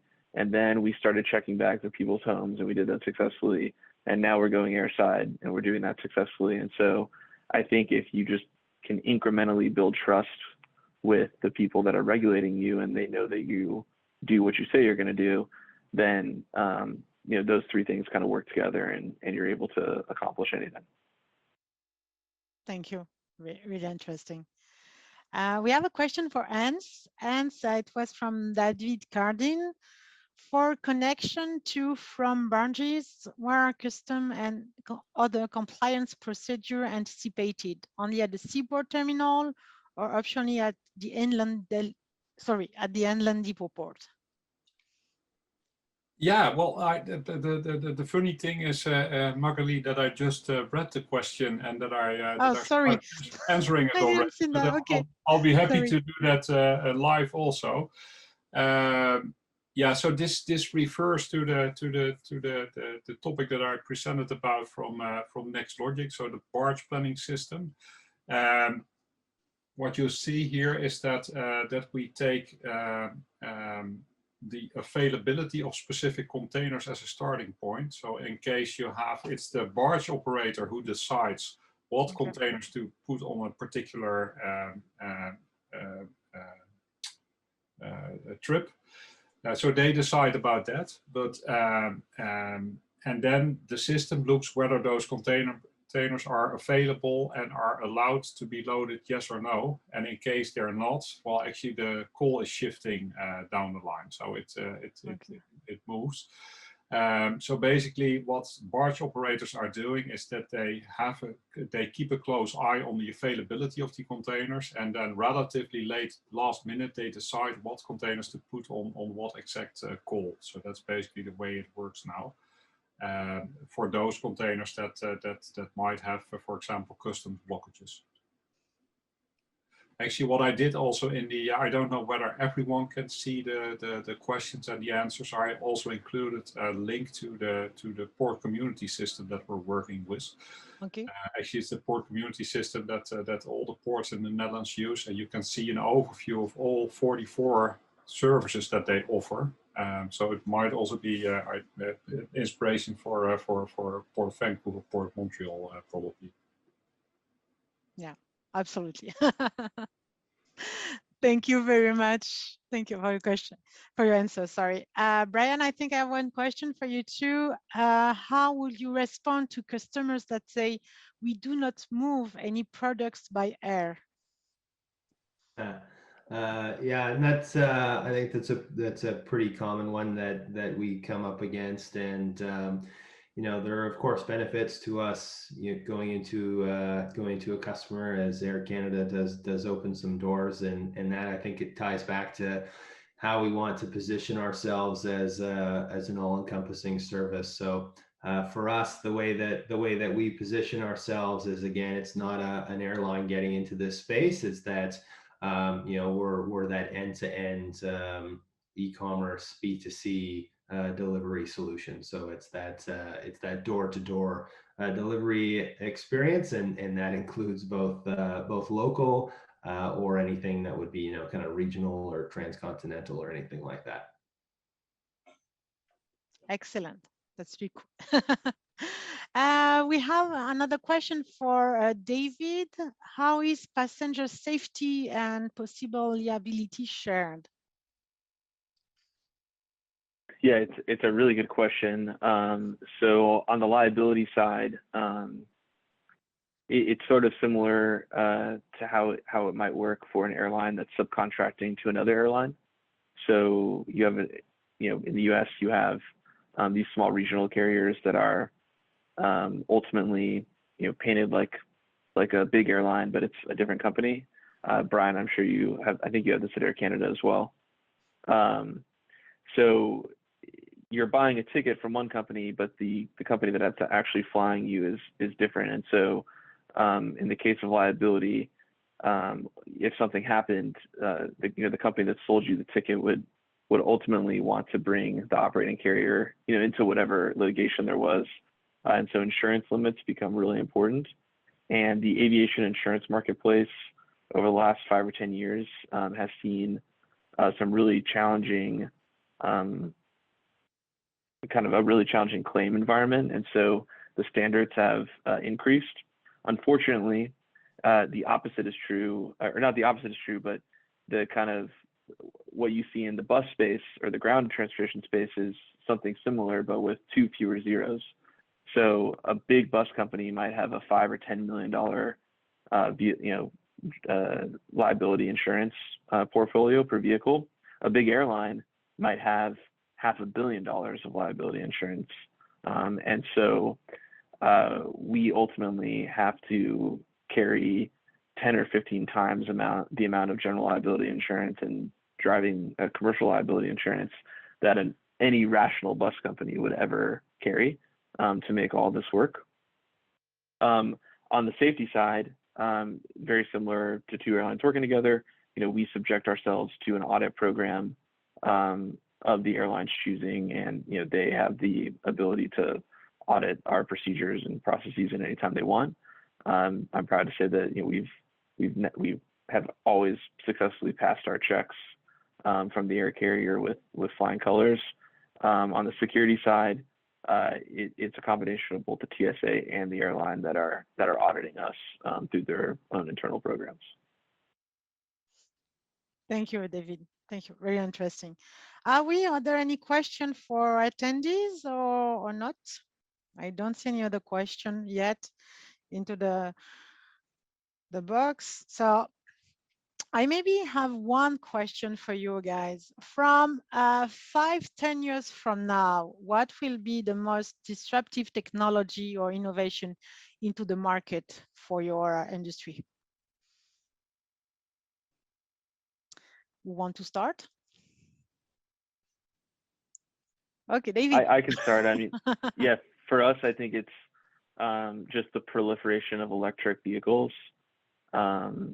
So electrification and, you know, whatever happens with autonomous vehicle control, those are probably the 2 most important things for our business model. Sure. Brian, Hans, something to add? Yeah, well, when I take it over from the cargo perspective, personal opinion, although it doesn't sound that disruptive, is data sharing in the supply chain. because that's still so limited at the moment. And actually, you see some great initiatives now, where you see that it becomes easier and it becomes more accessible to do this. So I think that's really going to make some differences, especially if you look, for example, at all those moments where you have to switch modalities, where you have to change from trucking to a DC, and then from a DC to another mode of transport. So that's especially where there's still a lot of inefficiencies in logistical change, and not so much in the execution itself, but especially where modalities meet. And I think that data sharing, good estimations and that sort of stuff is going to make a big difference to synchronize operations. Absolutely. Brian? I was thinking about my answer while the other two gentlemen were speaking, and I think we'd like to be the most disruptive thing in our space over the next 5 years. But I think from an airline perspective, you know, as the world gets a little bit greener, I think that there's going to be a focus on, you know, the different fuels and the different aircraft that are being used to minimize the footprint. And I think within the e-com space, I think a lot of what's going to drive change is going to be that customer experience and customer choice. So I think the engagement with the customers and whoever can find the best way to do that is going to be the one that moves the most in this space. Absolutely. Client experience, it's the key. So I think your presentation were crystal clear, because we don't have any more questions or people are speechless. I think that's good. Actually, Magali, I have a question to David. Yes. That's whether I saw a lot of images about the US, but are you crossing the ocean as well, David? We would love to cross the ocean or go north of the border, Brian, you know, so, I don't think the multimodal problem is definitely not limited to the US.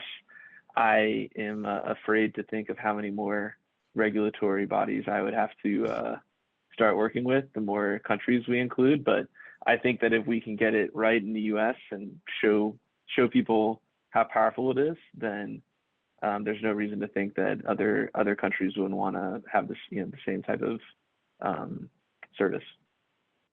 Right. Any other question? No. So could we go to the next slide, please? So first of all, gentlemen, I would like to thank you very much for your time, for your generosity, for the information you share with us. It was really interesting, and you know, as I say in introduction, you are leaders into your industry because you work on really interesting projects. You push further what the logistic and transportation industry, even on goods and passenger movement, can bring for the customer, and it's amazing. So thanks a lot. I will stay hours and hours to talk with you about this subject, but well, time is running. So, and also for attendees, it's good to be free early on time. So just I take 2 more minutes to talk about the CILTNA. CILTNA is essentially a knowledge organization. It exists to raise people knowledge in the art and science of moving people and goods for the greatest benefits of humankind. And we encourage you to become a member of the Institute, to participate into our discussion, and to support the next generation of the industry.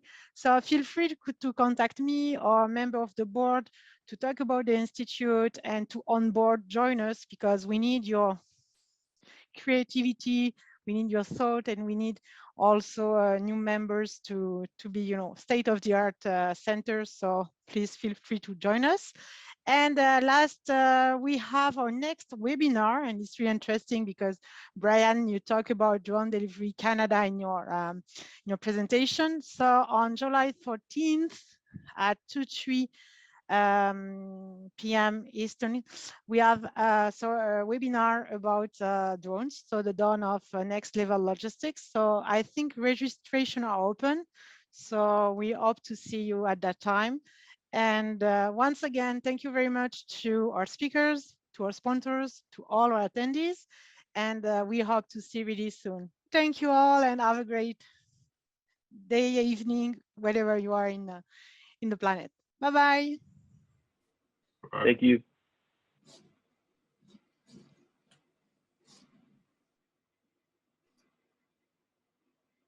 Okay. So, thank you all.